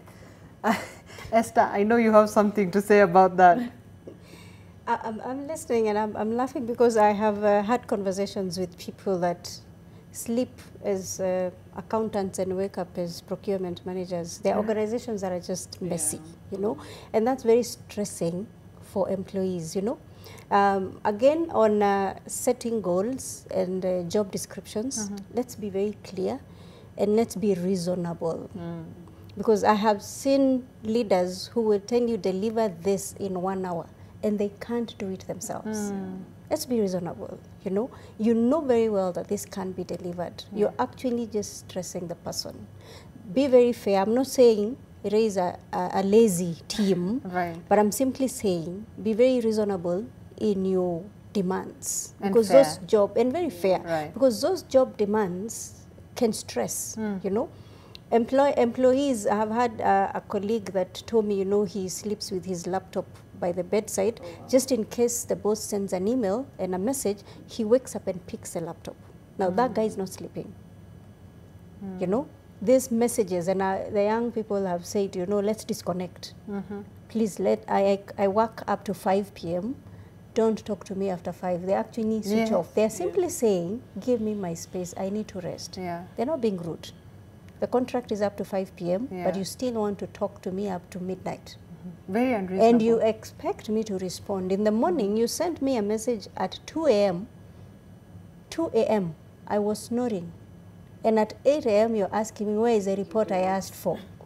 And I'm wondering, which one? At 2 a.m. If you're not sleeping, my friend, I did sleep. So can we allow our people to rest? Catherine talked about resting, because that will eventually be a fatigued employee who is on the lookout on emails and the phone is on the bedside throughout. That person didn't sleep. So can we the also... The anxiety level is always high. It's very high. The family is also stressed. And you see, this stress can either come from work back to the home or from the home to the workplace. So can we take care of our employees? If it's an emergency, fine, I'm okay with dealing with emergencies, but not everything has to be an emergency, you know. So employers really need to understand, give me a job description. Catherine talked about jobs being withdrawn from you. Now, Wanjiko, who gave the story, talked about the same, you know. Sometimes you wake up and you have nothing, and as Mercy says, when you disclose that your psychiatrist or psychologist said you have a mental health issue, it becomes now the place where jobs are withdrawn from you because we are thinking we are not safe with this guy. It's a stigma issue. Yes, it is a stigma issue. You know, we are not safe with this person. So we can't, she can't remove them from the screen now for you. Please take them back to the camera and please push them down to admin on your way out. Really, are we supporting you? No. Because that stress could have originated from this work. So take care of me, and it's important for me to talk to you and engage you, isn't it, Catherine? It is important for me to engage you and say, you see, it looks like your doctor says you need a less stressful job. Is it okay for us to move? Because with your consent, then I can move you where you're comfortable. But if I withdraw your roles, you come to the office and there's nothing to do. You find Mercy doing your job. Then you're wondering what's happening around here. You know, I don't have any more jobs. I'm not attending meetings. You're actually thinking there are no meetings any longer. My friend, it's only you that's not in the meeting. That can mess with your head. It's very stressful. It's very stressful. You begin now to get stressed. You don't know what's happened. And you're thinking you're now losing your job. You're losing your source of income. You don't know what to do with your children. You don't know what to do with your bills. You don't know. That is a stressed employee. So let's treat people the way they should be treated. Right. If there's an issue, let's just communicate and do it with dignity. You know, respect the people, respect their feelings, respect how they, you know, because you just can't come and fire me, like bring the laptop. I've seen organizations where you just come in and try to log in, my friend. You think it's an internet system that's not working. Your security card doesn't work any longer. You've been logged out. Right. No notice. So, you know, I was telling my team here that, you see, your exits are your brand ambassadors. So how you separate with them matters. It impacts the brand.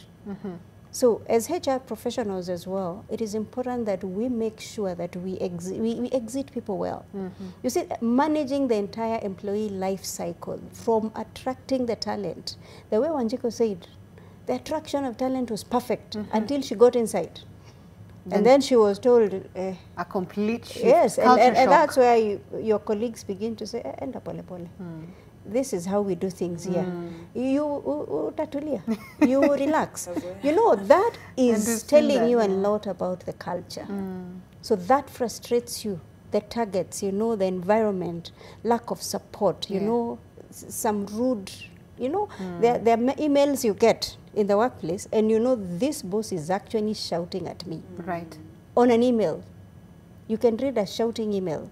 So there needs to be training and empowerment, capacity building for managers and for all the teams, that this is how we relate in this place. This is how we talk to each other. This is how we do things. If it's clear, then I think everything else will fall in place. Indeed. And Mercy, certainly, you know, Esther has brought on a very, you know, interesting perspective to this as well. But I would like to know what resources then would be available for a person who really feels aggrieved and they feel that their mental health has, you know, taken a hit in a workplace and have no idea where to begin. It depends because organizations differ, but let me give perhaps the most common example. I think harassment has been known to be like the #1 stressor in workplaces. Very poorly kept secret, for example, is that law firms are safe havens for abusers and for sexual harassment to happen. And I 100% do not think this is limited to law firms. I think it happens in the corporate world and in other professions as well.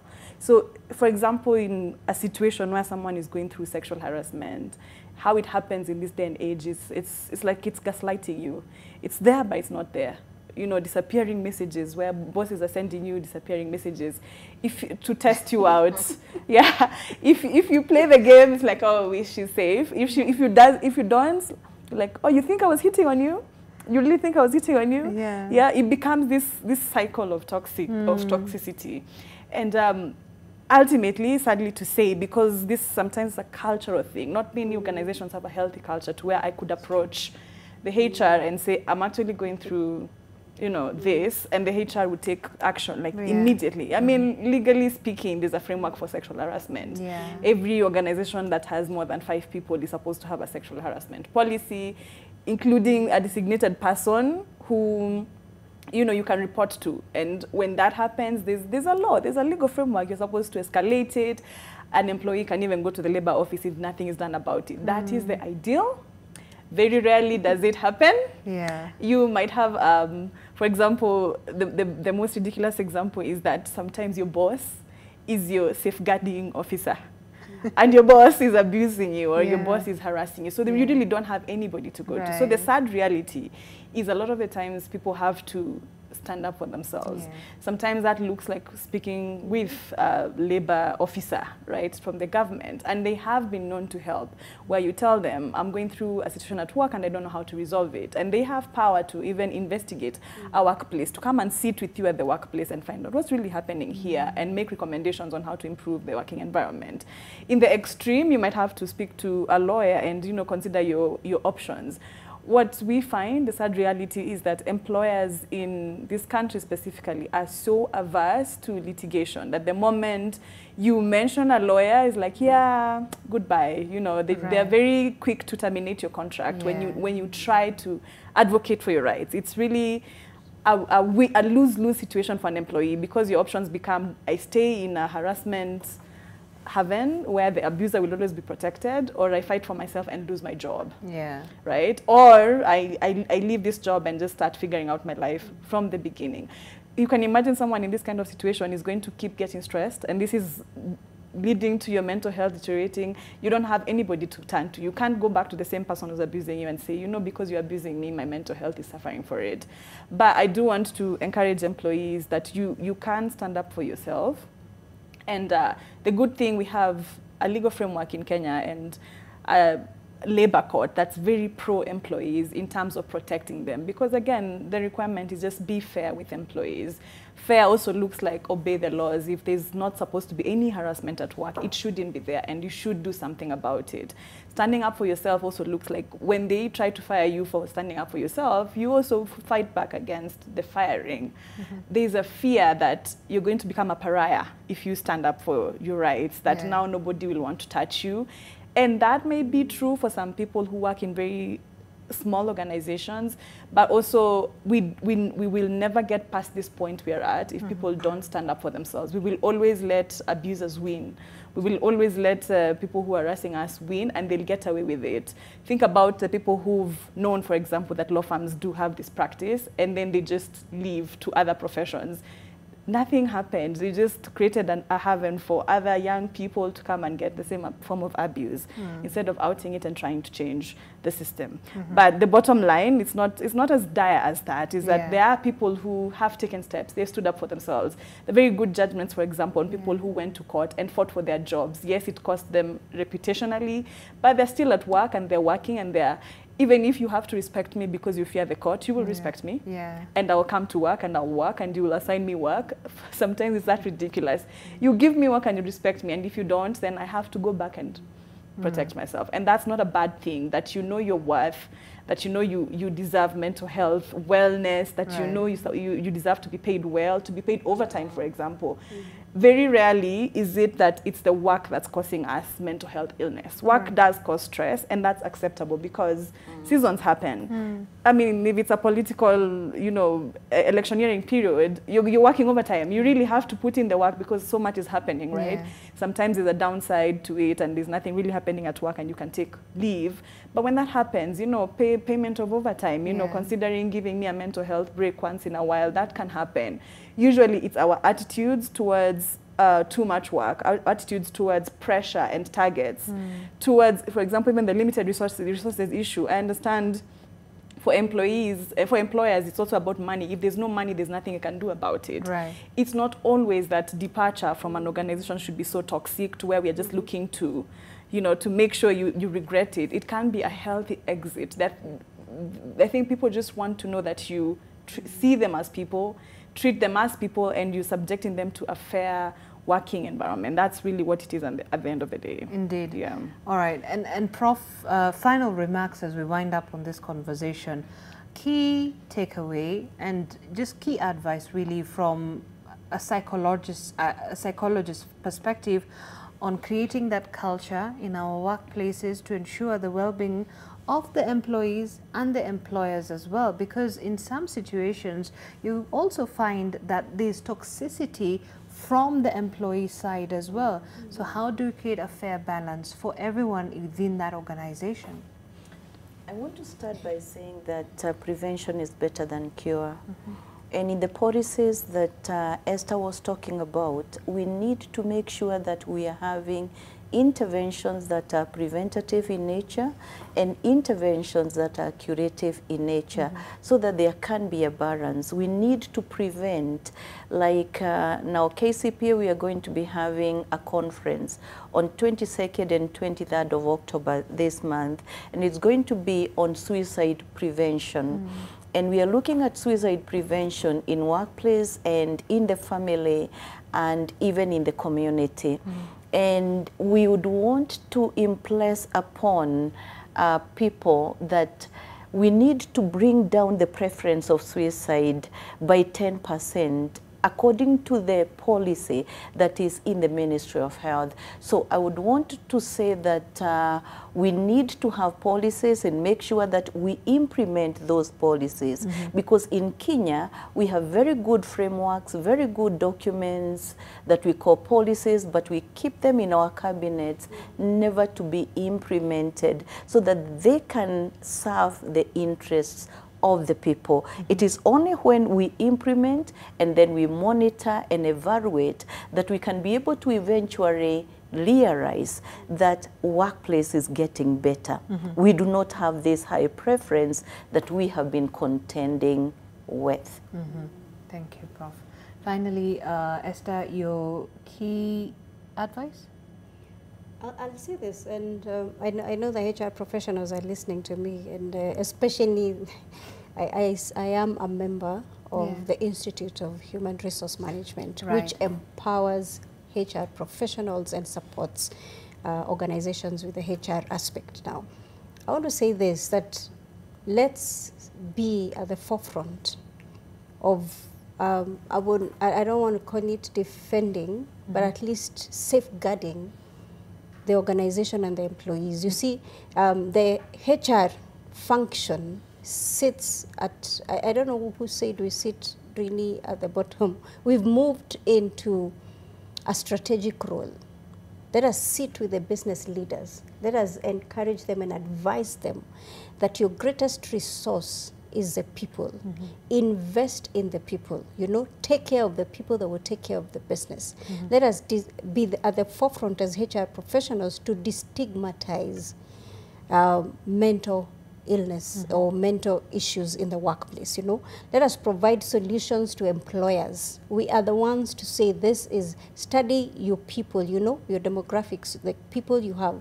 Give solutions to the business. These are the programs we can have. This is the budget we can have, you know. This is where we need to support our people. We are the ones in HR that set the targets. We help you set the targets, of course, with departmental leaders. We help you set the targets.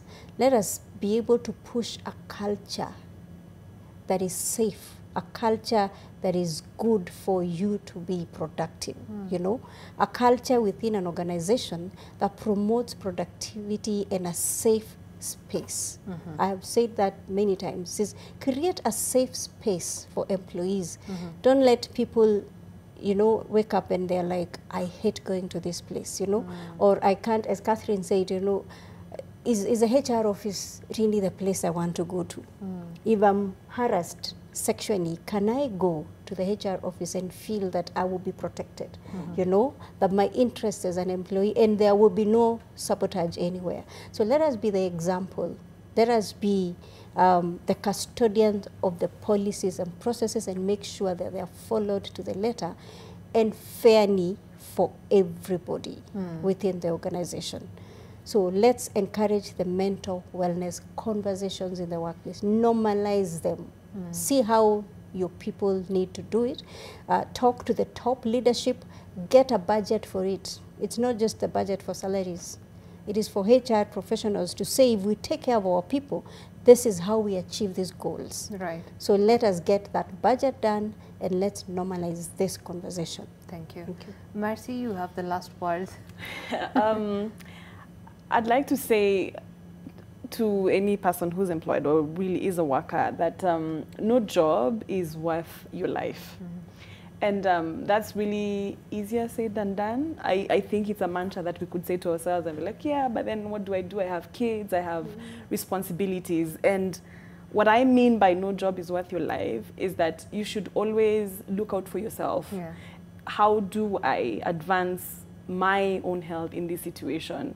If you feel like you're in an abusive situation at work, it's not always let them win or there's nothing I can do about it. Is that you do need to get out of that defeatist place and see how to advocate for yourself at work. I mean, there's small things you could do that could also just help with your mental health.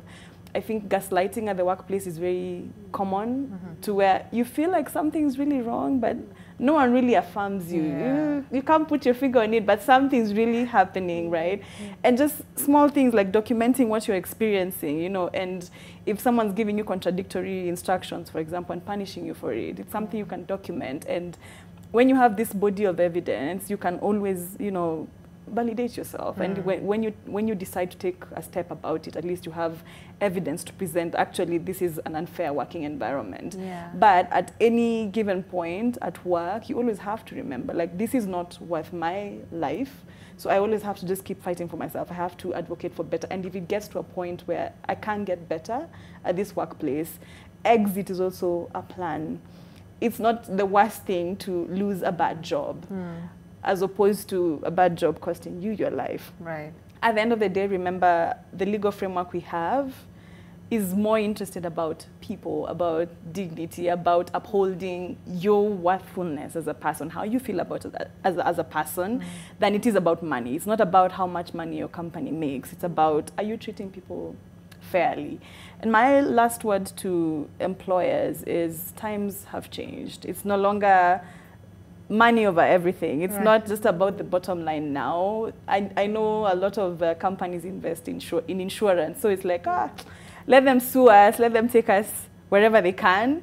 But right now, it's not just about being sued for, you know, compensation or anything. It's about human rights violations. And do you really want to be the organization that's known to abuse human rights? And that's not just a legal risk, it's a reputation risk that companies shouldn't be willing to take. Right. So times have changed. Mental health illness is now a big problem at the workplace. So structure internally to how do you protect workers? How do you recognize mental health crises? But at the same time, how do you have frameworks when mental health happens because maybe a bad manager happened or something bad, traumatic happened at work and it led to an occupational disease in mental health. Yeah, Thank and you. you know, it's interesting you say that things have changed because I think there was a conversation that happened online some time back that Gen Z are changing how everything is being done because they value their mental health more than any job, and they would rather quit a bad job than stay there. I actually really validate that and saying no. You know, like I feel like there's a very huge shift in terms of generations because millennials, we are very proper and we want to please our bosses and everything, but Gen Z's push back, even at the workplace. No, I cannot. Can you do this by 4 p.m.? No. Yeah. And I think that's a healthy working environment, and to be able to tell your bosses that they're wrong and for there not to be repercussions, that's a healthy working environment. All right. Thank you so much, Marcy Mutemi, lawyer, managing partner, Nzili and Sumbi Advocates. Also, Esther Katiba, human resources consultant, lawyer, as well as mental health champion, and Professor Catherine Kashuda, who's the chairperson of the Kenya Counseling and Psychological Association. Thank you so much for having this conversation with us tonight. Certainly, we hope we can continue and engage on this particular matter even more so that we can create more awareness on that. Thank you so much. That's it for us on NTV tonight. Thank you so much for your valued company. On the sign language interpretation bit was David Agondo. My name is Zainab Ismail. Continue engaging with us at NTV Kenya. Zainab Ismail. The hashtag is NTV Tonight. Good night.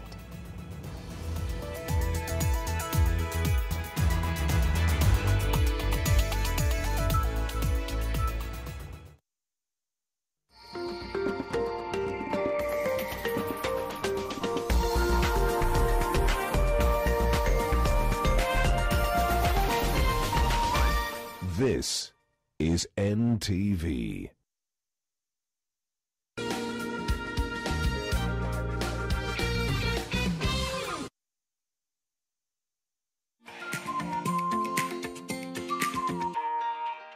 Kwa kweli juma hili la wateja wetu Customer Service Week ni juma ambalo linatukumbusha mengi kabisa, kama kauli mbiu inavyosema kwamba above and beyond. Waswahili wanasema tele haichunguliwi, kumaanisha kinachojaa kimejaa, kila mtu ataona.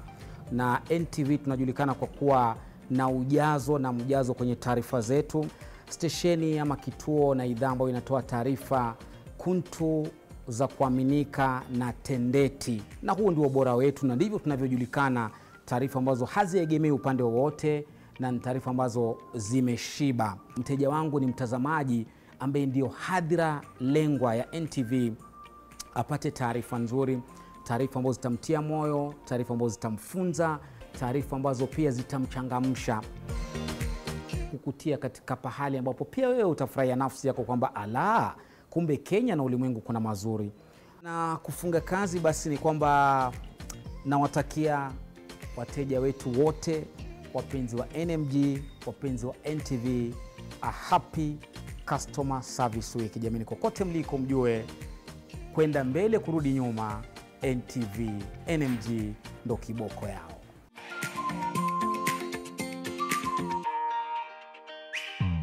Angela is pregnant? Yes, she is, sir. Is Alvaro's or Leonardo's? It's Mr. Alvaro's. The last thing I want is to have a baby with Angela. Goodness. I mean, you don't even know if it's yours. It's my baby, of course. Who else would it be? It could be Leonardo's. No way, she barely knows that guy. You don't have the slightest idea about the situation.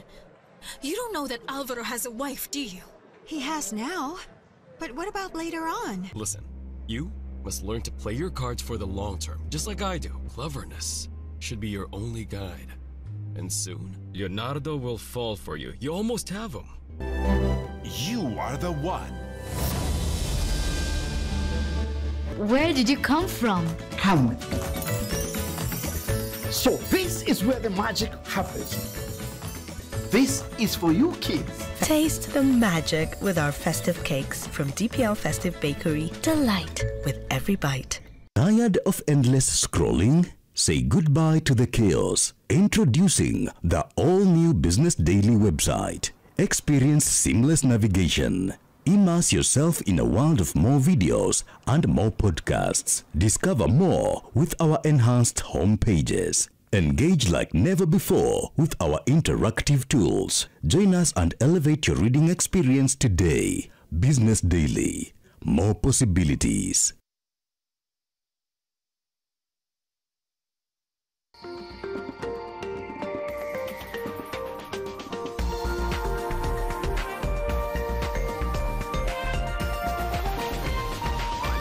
NTV, turning on your world. The following program has been rated GE. It is therefore suitable for general family viewing.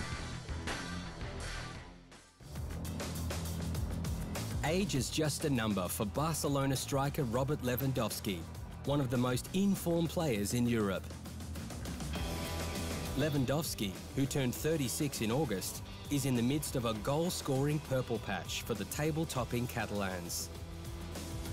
And coming off a quiet season by his high standards, Lewandowski has returned to his best under new Barcelona head coach Hansi Flick.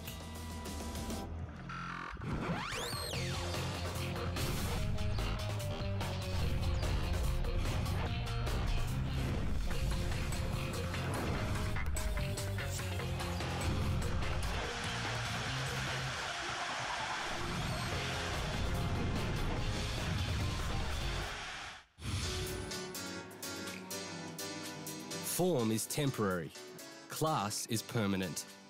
If ever this phrase described a footballer, it's Robert Lewandowski. For many players, 19 goals in a league season would be viewed as a raging success, but not for Lewandowski, who dipped below the 20-goal mark for the first time in almost 10 years. But in 2024-25, Lewandowski is well on track to hit 20 goals and then some, after his scintillating start to the La Liga season. With 10 goals in 9 La Liga games and 12 in all competitions, the 36-year-old is one of only 2 players with double-digit goals in Europe's top 5 leagues. Lewandowski hit double figures after scoring a first-half hat-trick against Alaves, his third hat-trick for Barcelona, and the 27th of his illustrious club career. Everyone support him, and at the end he knows exactly what to do in the box in front of the goal. He's the best player for me, and this is amazing over such a period. Always to score this high of goals, it's very good. This latest haul has moved Lewandowski to within one goal of joining Gerd Müller in third spot on the all-time list for most goals in Europe's top 5 leagues. In an era of great strikers, the prolific Pole's extraordinary consistency puts him right up there with the very best. He's, for me, the best number 9 in the last 10 years, and also he has players around, they can give the last pass. It's no surprise to see Lewandowski thriving under Hansi Flick, whose system is bringing out the best in Barcelona's attack. Lewandowski spearheaded Flick's treble-winning Bayern Munich team, and the Polish international is doing the same in Catalonia, with Barca sitting atop of La Liga. However, Flick emphasised that it's too early to compare this Barcelona team with his all-conquering Bayern side. I don't like to compare this, because different team, different situation, different, Also, this team is completely, I think, completely different. It's really nice to work with them. I always say this. Hansi Flick has Robert Lewandowski firing on all cylinders. With 10 goals in just 9 La Liga games, the ageless striker is off to a scintillating start. Coming up, Pogba's ban reduced, and Iniesta's emotional retirement.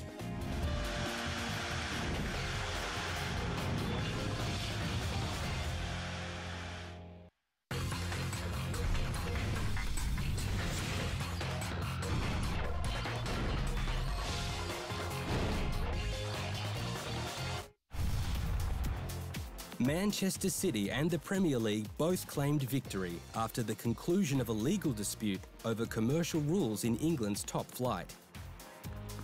City legally challenged the Premier League's associated party transaction rules, which aim to regulate against clubs using sponsorship deals with companies linked to their owners to inflate revenue streams. The citizens claimed an independent tribunal found the ATP rules to be unlawful, and that the league had abused its dominant position. Additionally, the Premier League said the tribunal had found the rules to be necessary and had rejected the majority of Manchester City's challenges. This case is completely separate to the 100+ charges laid against City for allegedly breaching the Premier League's financial rules.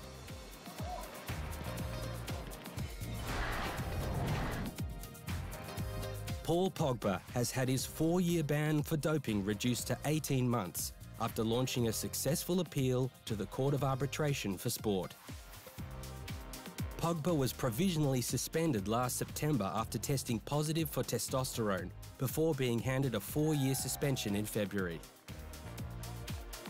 The ruling means the 31-year-old, who is under contract with Juventus, will be free to resume his football career in March 2025.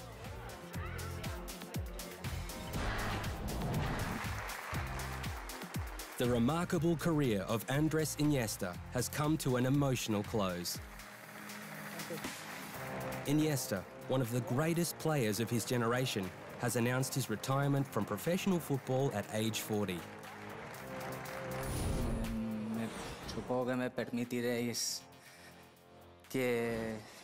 I hope you'll allow me to get emotional today.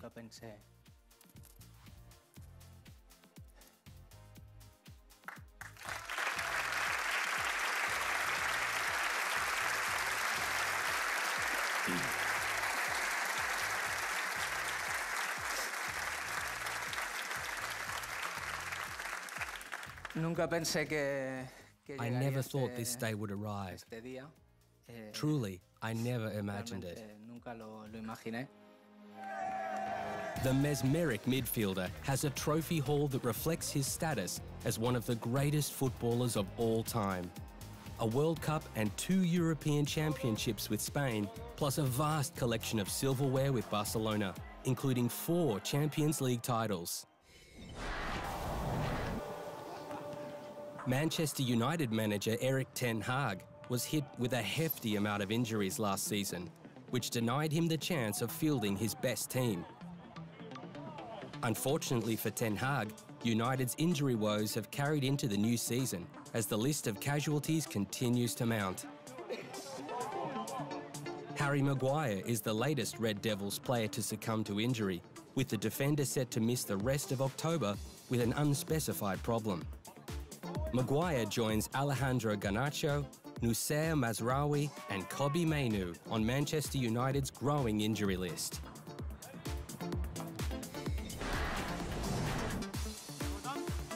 Despite being used sparingly at Euro 2024, Cole Palmer has been named England Men's Player of the Year.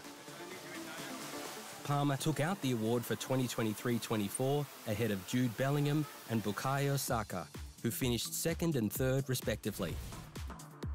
Despite not starting a game at Euro 2024, Palmer was influential in his cameo appearances, coming off the bench to score in the final, although England ultimately lost 2-1 to Spain in Berlin.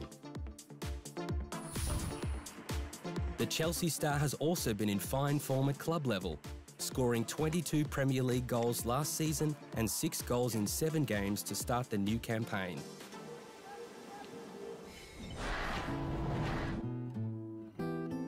Former Netherlands and Ajax midfielder Johan Neeskens has passed away at the age of 73.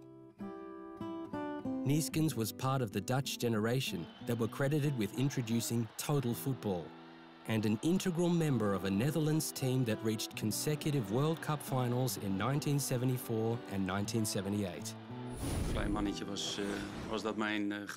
As a little boy, he was my idol, and later I played against him. I wanted to be Johan Neeskens. His playing style appealed to me. Neeskens made 49 appearances for the Netherlands, while at club level, he won 3 consecutive European Cups with Ajax between 1971 and 1973.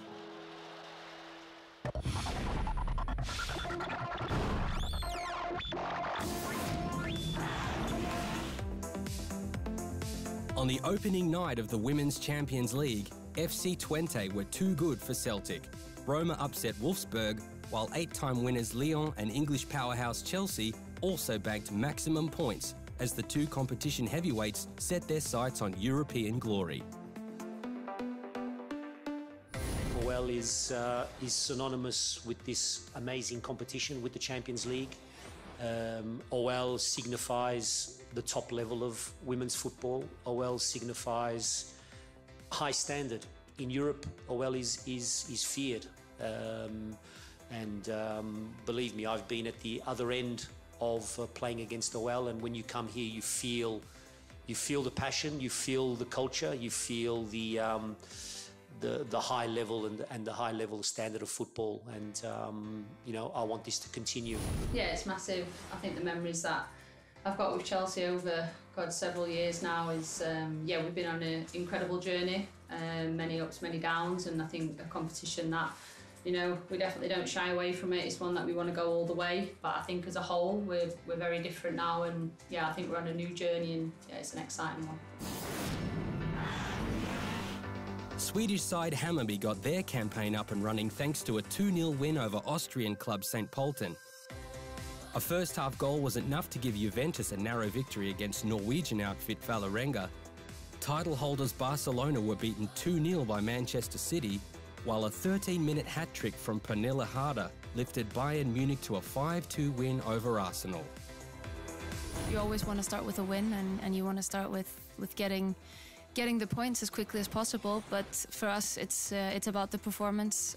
We want to go out and we want to play a good game at home in front of our fans, and we want to show that we've come further than we were last year in the Champions League, and that's very important to us. So About the result, I think it will come if we have a good performance. I think that's the most important thing for us.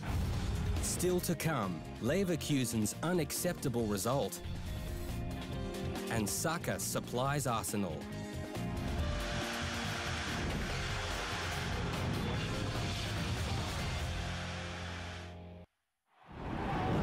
Get more sports documentaries. Get news as it happens. The story behind every moment that matters. Watch free now.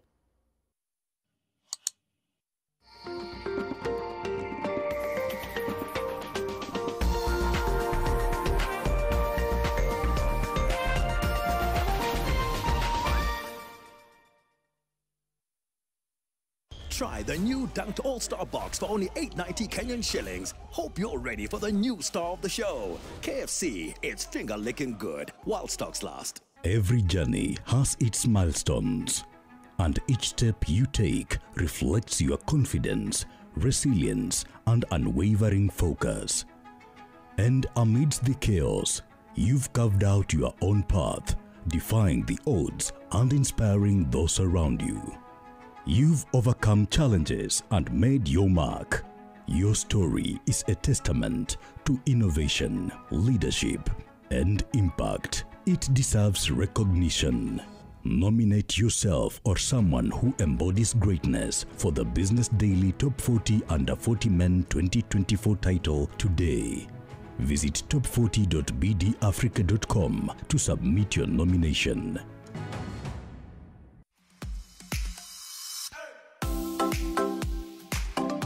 Get ready to tantalize your taste buds and embark on a culinary journey with Pishi Bomba, the ultimate cooking show that brings the flavors of the world right into your living room.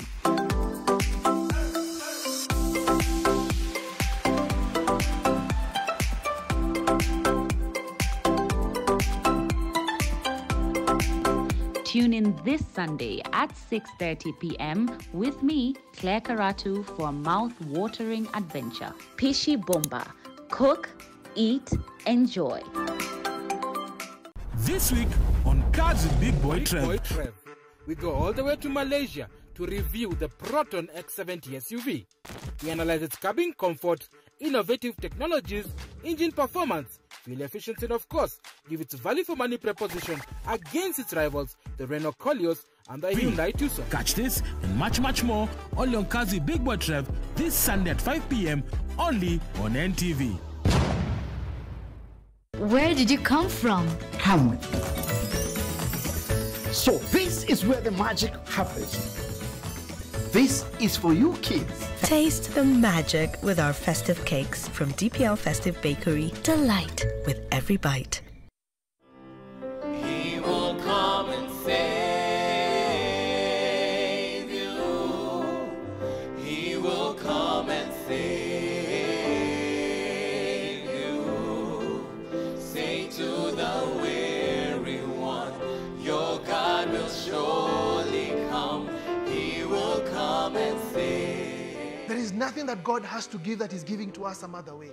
It's through Christ. It's through Christ. Have you given your life to Christ? Have you yielded to Him? Have you accepted Him as Lord and Savior of your life? Friends, that's where we begin.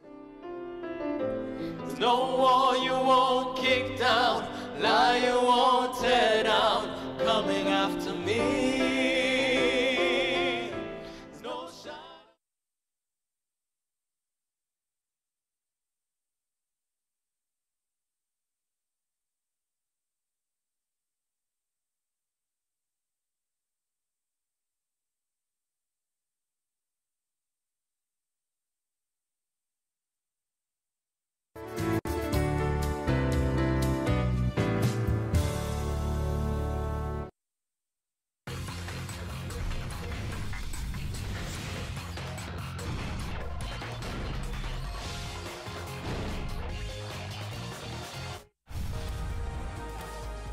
During their astonishing title-winning season, Bayer Leverkusen had this uncanny knack of snatching victory from the jaws of defeat. Leverkusen fought until the final whistle, creating a never-say-die spirit that sparked a remarkable 51-game unbeaten run. After completing an entire Bundesliga season without defeat, Die Werkself had a target on their back entering the new campaign. 6 games in, Bayer sit in 5th place on 11 points, costing themselves a 4th win after being held to a draw against newly promoted Holstein Kiel, throwing away a 2-goal lead after half-time. We are the only ones to blame. I think that after the 2-0 we were thinking that things were too easy, and that's not normally happening in Bundesliga. You need to work with the same mentality, intensity throughout the whole game, and probably we didn't go full gas the rest of the game. That's why we they got back in the game. Conceding 2 second-half goals in the manner in which they did was very unlike Leverkusen, and being the last game before the international break, they will be left to stew over that unacceptable result. After 2-0, I find that we stop playing, and this is not enough. When you take the foot off the gas, maybe playing 80-90% in Bundesliga is not enough. And if it's Holstein Kiel, or if it's Bayern, or if it's AC Milan, you cannot allow yourself this. And yeah, this is a mental setback. I mean, this is not acceptable. Leverkusen paid the price for being complacent after half-time, and it serves as a wake-up call for Xabi Alonso's side.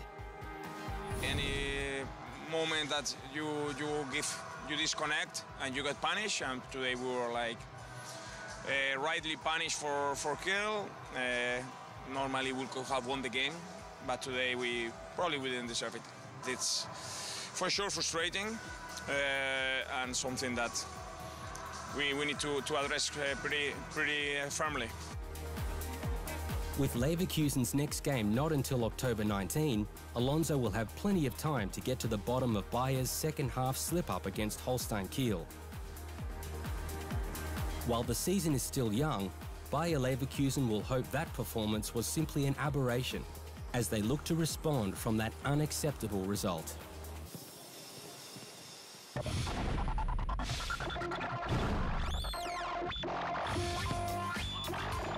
It was a busy summer of transfer activity at Rangers, with 11 new signings walking through the entrance door at Ibrox.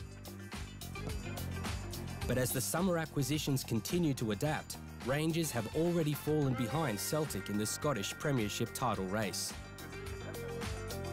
The Gers are 5 points off their bitter rivals after 7 games, not the start manager Paul Clement had in mind.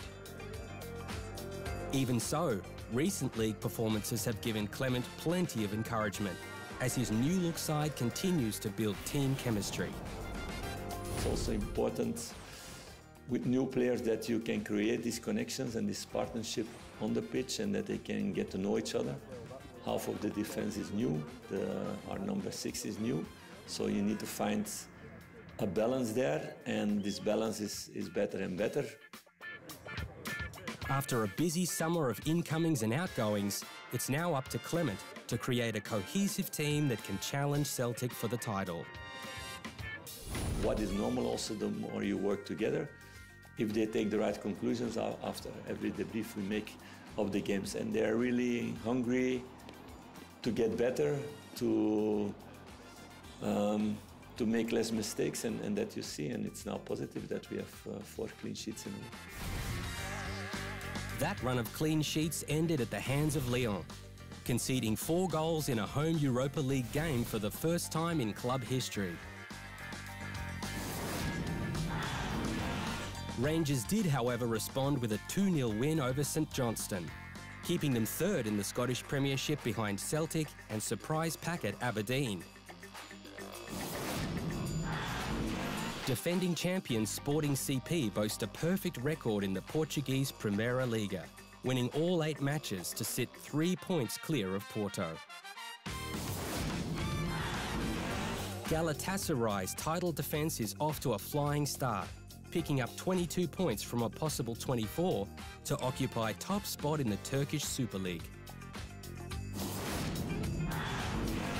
PSV have also started the season in red-hot form, saluting in all 8 games while scoring 27 goals, as they aim to win a 2nd straight Eredivisie title. PAOK are the early pace setters in the Greek Super League, but just 2 points separate the league leaders and fourth place Olympiakos.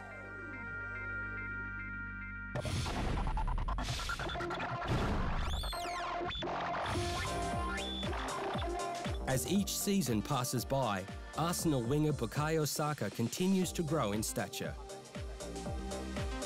A product of the club's Hale End Academy, Saka is a mature head on young shoulders, establishing himself as a hugely important player for the Gunners.